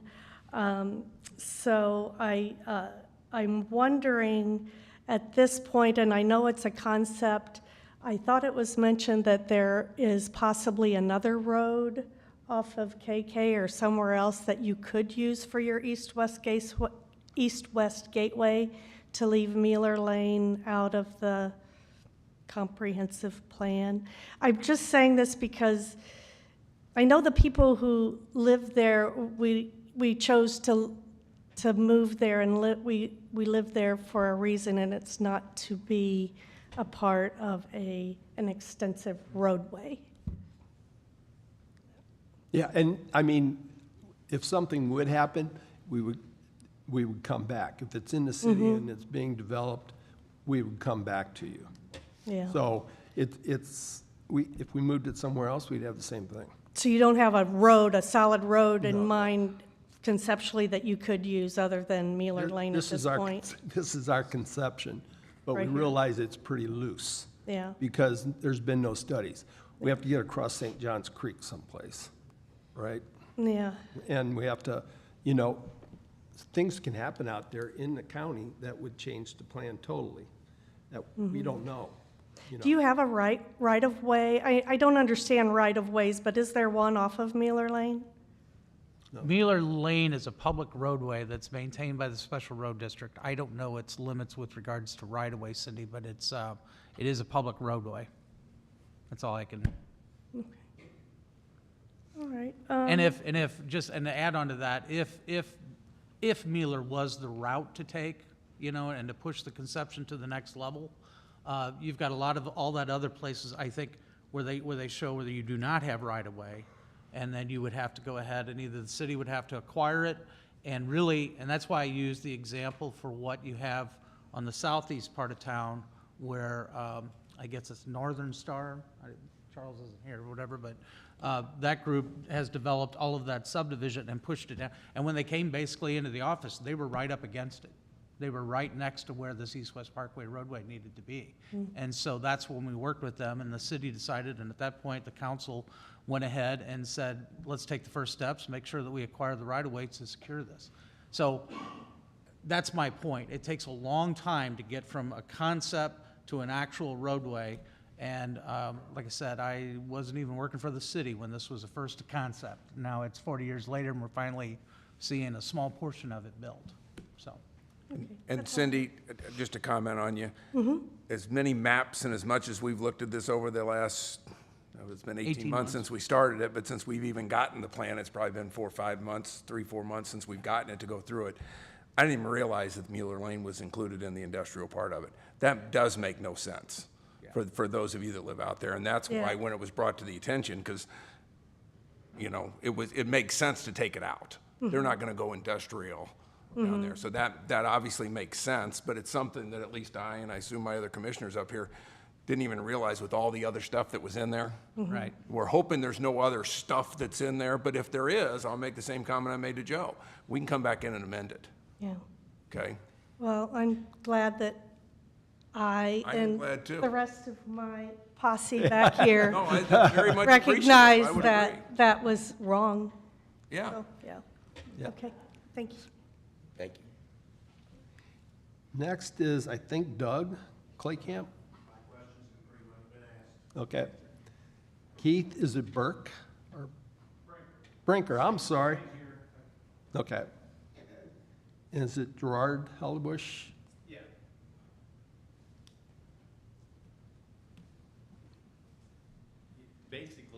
Basically, it's pretty redundant to what the others have said, I'd have to say. But I guess my input is that if you all haven't been out there for a long time, there's quite a bit of residents there on both sides of the road. And there's a hill that goes right through front of Doug's house out there. And to take that hill down, which of course I could not work as it is now because it's just too much of a hump there. So, you know, you're talking about a lot of width and angles and changes. And so the people that are living right on the road, I mean, it would really change their life a lot. I mean, you were talking noise and things like that. So I appreciate it. Thank you much. Yep, thank you. Thank you. Robert Stark?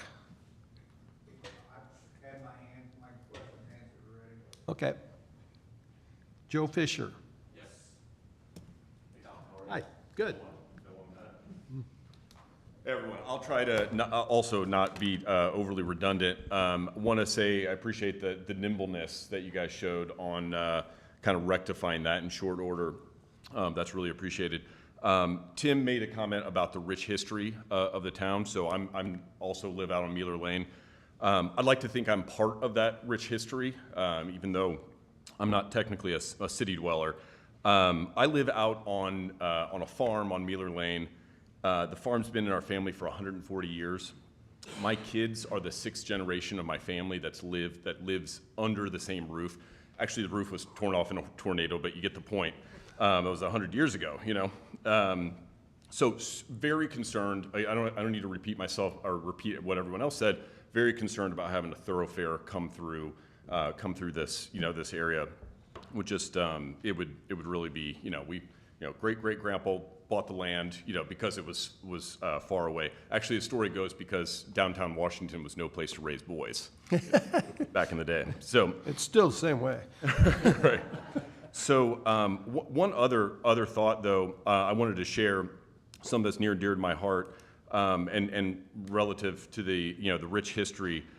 Part of me just really feels like this plan is, you know, the risk of this plan as it is, outside of the specifics that we talked about, really could make us look and feel just like every other St. Louis County, you know, city or exurb or suburb or whatever it is. And I think that's something, I think that's a real risk. And I say that like very, very deeply concerned about it. Of course, everyone wants Washington to grow. I mean, growth is generally a good thing. But when it comes at the expense of that rich history, I think that's something for us to contemplate, right? You know, farming has roots in this area, right? I think one of the great things has always been how much farming activity there has been. Farming has changed massively over the past, even the past like 3 decades, especially, I think. But there's also this kernel of hope in this area. There's a meaningful movement towards local food production, as I'm sure a lot of you are aware. That we have the farmers market. That's like this tiny little glimpse on it, glip of it. But I think this is a trend that it would take a lot of vision to get behind. But I think it's something that is worth thinking about when you're talking about a strategic plan over 10 years, a decade. I mean, we saw what happened to food supplies when COVID came through, right? We have a lot of stuff centralized in various parts of the country, and this plan doesn't contemplate any sort of you know, roots in farming and agriculture that could be, you know, trending differently over the next, you know, 10, 20 years. I mean, it's going to be a while. I think it's in the first, maybe the second inning, but it's going to grow. And Washington could really has a chance to be a leader on a national scale in a movement like this, with our, you know, with the, you know, the kind of agricultural roots that we have and the growth that I think we're going to get over the, you know, the next, you know, few decades. So I just wanted to share that alongside it because, you know, I love this town. I'm going to be here for a long time, and it's just something that I think is a real opportunity. Thanks. Thanks. Thank you, Joe. Joe, are you busy tomorrow at 9 o'clock in the morning? You want to come to my office and talk about that? Because that fascinates the heck out of me. I have a meeting at 9 tomorrow, but I will absolutely come by and talk. He really does.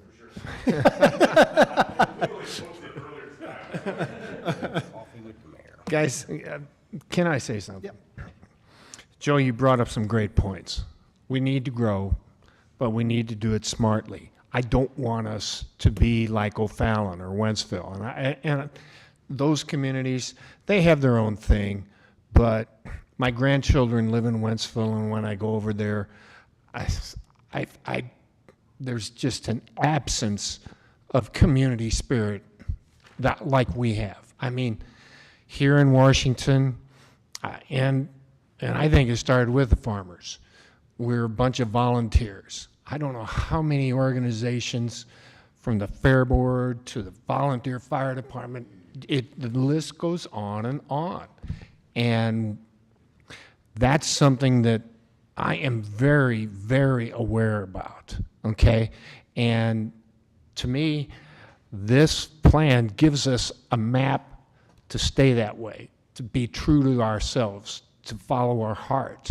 And because we're addressing our heart, our downtown area, but at the same time, we're growing what I like to call smart growth. And it's better than doing willy-nilly like they're doing at Wentzville, believe me.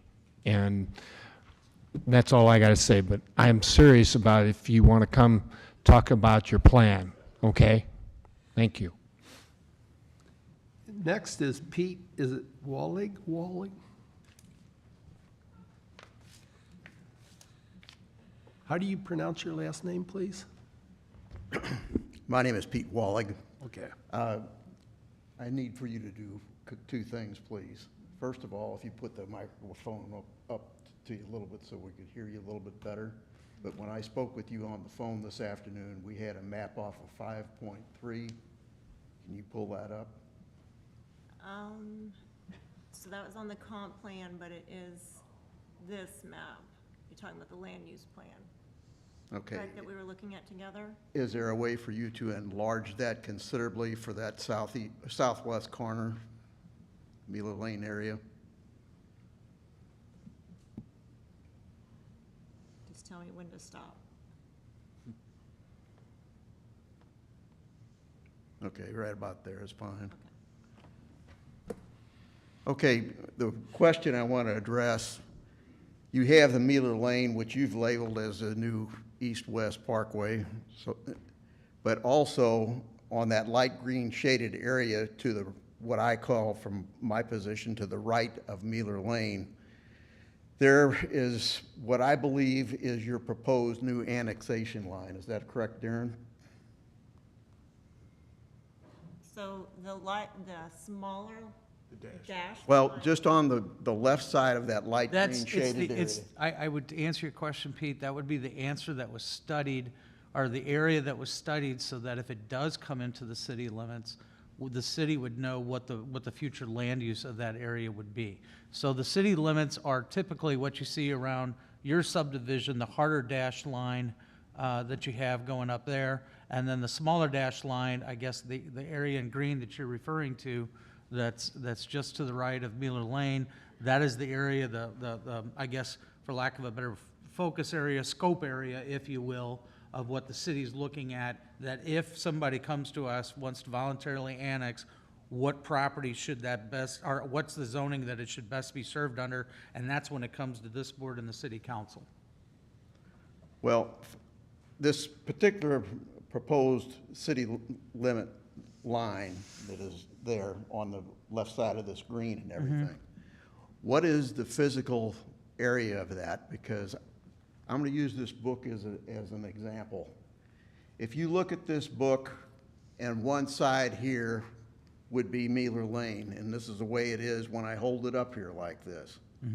When I look at this, and I know my farm pretty well, it appears that this proposed city limit line is bisecting about 1/3 of my farm from, and please understand this, the center line of St. Johns Creek, which is a major tributary that you're all aware of, is my property line on the east. Okay. Now, I had the opportunity a few years ago to increase the size of that farm about 15 acres back there where that creek was, and it was done for 95% of one purpose. I have 7 grandchildren. I have 4 of them that are 12 years and less in age.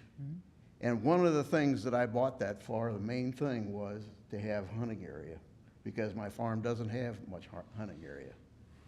And I'm not interested in having any part of my farm being in the city limits, because the first thing you're gonna tell me is I can't fire a weapon anymore, I can't hunt anymore.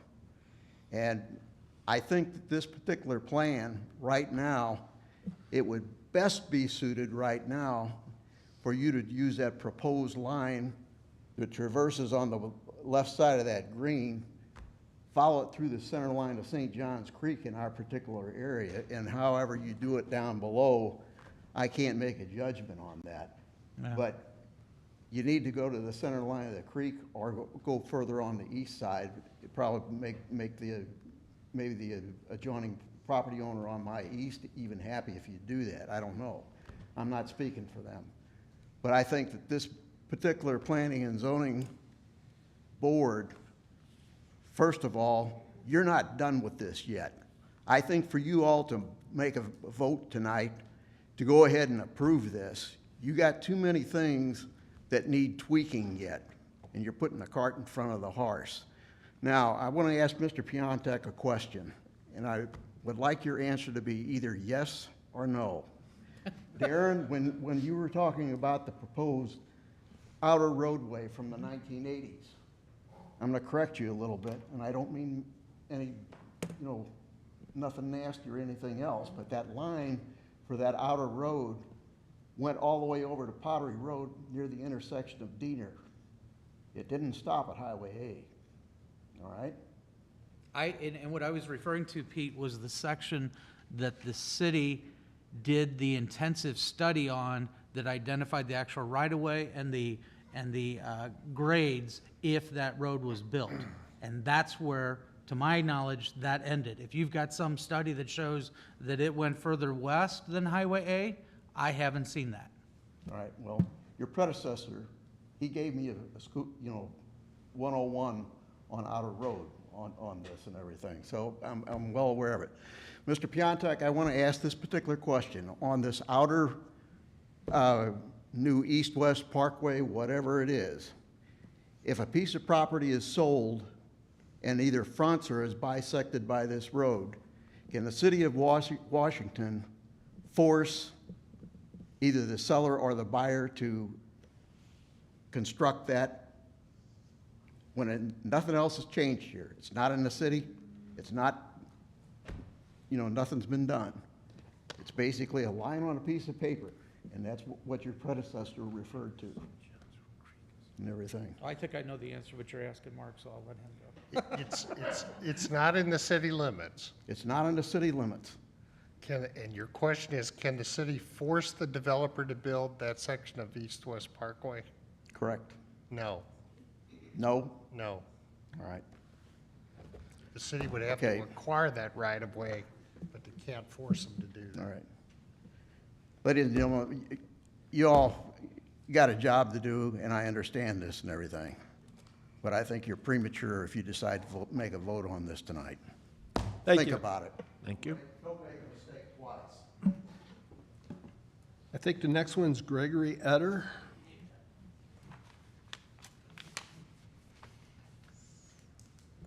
Yeah, I wanted to address the board, just looking at some of the plans, and actually it was a little bit drawn up about kind of keeping the character and not basically repeating the development and growth mistakes of other communities. And in terms of, I was thinking about this in terms of the like pedestrian and cycling pathways, is there plans that would eventually address in zoning that for new development to maybe consider better pedestrian access and cycling? Because I know in personal experience, like at Phoenix Center, I often trying to walk between shops and stuff, and it's just, there's no really safe way to do it. And also to connect, if you're trying to put these corridors from 100, it'd be nice to connect it to like Phoenix Park, but just, and then over time, refitting things to be a more walkable, cyclable community to where, especially as more people can't afford automobiles and whatnot, and also with the senior population, that they can have non-car transportation to get around town.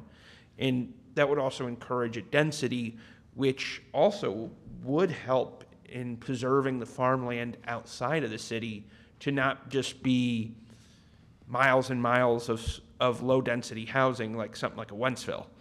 So The answer is yes, in this Have comp you been plan. on the new park, the section of the city, the east-west parkway? It'd be on multiple corridors, but just. No, but have you been on the section that he? No, was I on? have not. It's got bike lanes on both Mhm. sides and they're already marked. Okay. Yeah. So it's like it's already part of our comp plan and stuff like that, is to increase Yeah. walkability and cyclability and stuff like that. And Yeah. that's what Tim kind of talked about, was getting back to having access to those within a half mile. Mhm. Right, Tim? Yes. Yeah, and- So you can, within a half a mile, you should be able to get to one of those pathways Yeah. and stuff like that. And just thinking too, in terms of like with some of these retail development and everything, just to maybe even in like zoning, planning and zoning development, building codes to account for cycling and pedestrians, to where some sort of pedestrian access to the store to allow safer crossing. Yeah, So- we know we have problems with 100. We have to find north-south access points. But even as we So- add subdivisions and stuff like that, I mean, the ones to the east more that Vic has put in and stuff like that, I mean, some of those do have sidewalks. Mhm. Many of them don't. Yeah. But it's like some of the major streets, we've required sidewalks being built on them and stuff. Yeah. Because it is more of a thing that, feature that people are wanting and Mhm. stuff too. So it's one thing that it was one of the things that was brought up in our studies up to this point in time too, so. Yeah, because I think too, just over time retrofitting our current development and then just maybe requiring some of it at the start You're right. is to be considered in new It is. future development. It is, yeah. So, because I was just thinking like Phoenix Center, it'd be nice Right. to have safer walkways between different areas of the shopping center to connect it to Right. to the local subdivisions, Phoenix Park and whatnot. Okay? Great, thanks. Thanks. Come on up. Come on up. I just have one thing. If you could come up to the mic. I just have one thing to add to what I said earlier. I may be the only one here that is a city resident, and my wife is with me also, that I am a city resident, we are city residents, but we also own property in this proposed area on Miller Lane. So we're speaking to you from both sides of the coin, so to speak. So, take that into consideration, please. Yep, thanks. Anyone else?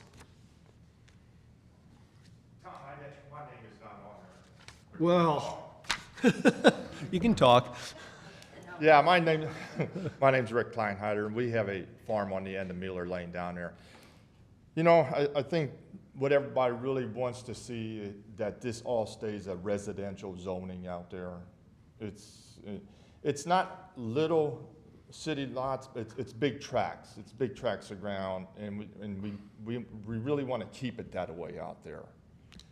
That's one issue. And then the east-west Parkway thing there, I know that stuff this is not set in stone.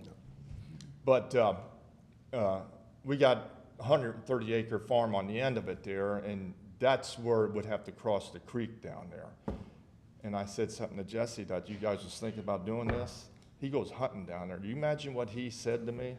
Yep. But anyways, and then the little, the stretch that goes from North 4 Mile up to Padre Road, you know whose yard that goes through when it goes and hits Padre Road? So, yeah, I mean, we're kind of concerned about it, and we know it ain't set in stone, but keep us in the loop of what's going on. I think that's what everybody wants, is keep everybody in loop of what's going on, and let us know what you're thinking, and let us put some input into it too.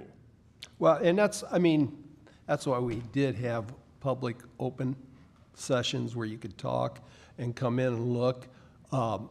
There's not a lot we can do in the county. I mean, the way we annex is volunteer annexation. So somebody could do something out there. We could say, county, we don't want that. But, hey, I mean, you got that 1.5 mile radius around Washington that you got somewhat control of it, don't you? I've been on Not this. much control. No. We can comment. Just comment. We can provide comments, but at the end of the day, I have rarely seen, in the time I've been with the city, that we've ever provided comments where they incorporated it into a decision. The fire department wants to see multiple exits on these large subdivisions. They ignore it. They, so the fire department has to fight when they go into these places and block the whole subdivision up for ours. Well, anyways, that's, I mean, Yeah, we're no, just I- concerned out there on Miller Sure. Lane about Yep. it. That's about what it Yeah. means to. And we try to, I mean, we try. Our methods may not be working that well, but the paper, online, you can check the city site, you can see the comp plan's been up there over the last 18 months, things we've been doing and going on. I don't know how else we can get the word out except sending everybody an individual letter, which people don't read their mail either. Okay. All right, Thanks. thanks. Anyone else, real quick?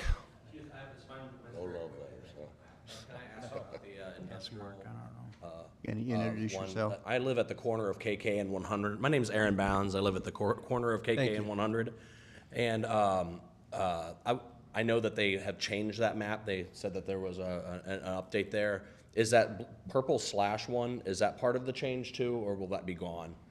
I was just curious. You can go back to the previous, I don't know what. Sorry, thank you.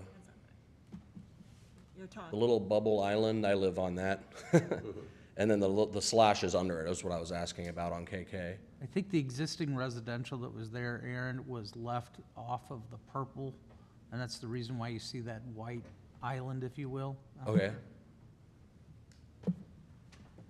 Because you can see where KK comes up and meets 100. Yes. I'm looking over the top of my cheaters from here, and that's basically what I'm Yeah. trying to, but Because- I think that's it, right, what you're looking at, where you're. Okay, yeah, so that purple line down there, that's one of the ones that's being updated. Okay, cool, thank you, that was all. Thank you very much for your work, I think it was very impressive. Thank you. Will, any further discussion by board? If there's no further discussion, we'll entertain a motion. I'll move approval. I'll second. All those in favor? Aye. Any opposed? So moved. Thank you for everybody's input.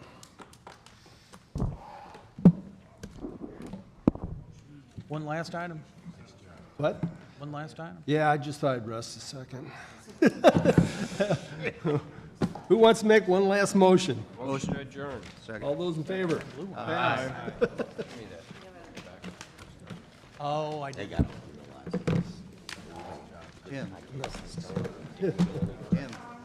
Stay away. It's got letters for you to sign. Thank you very much.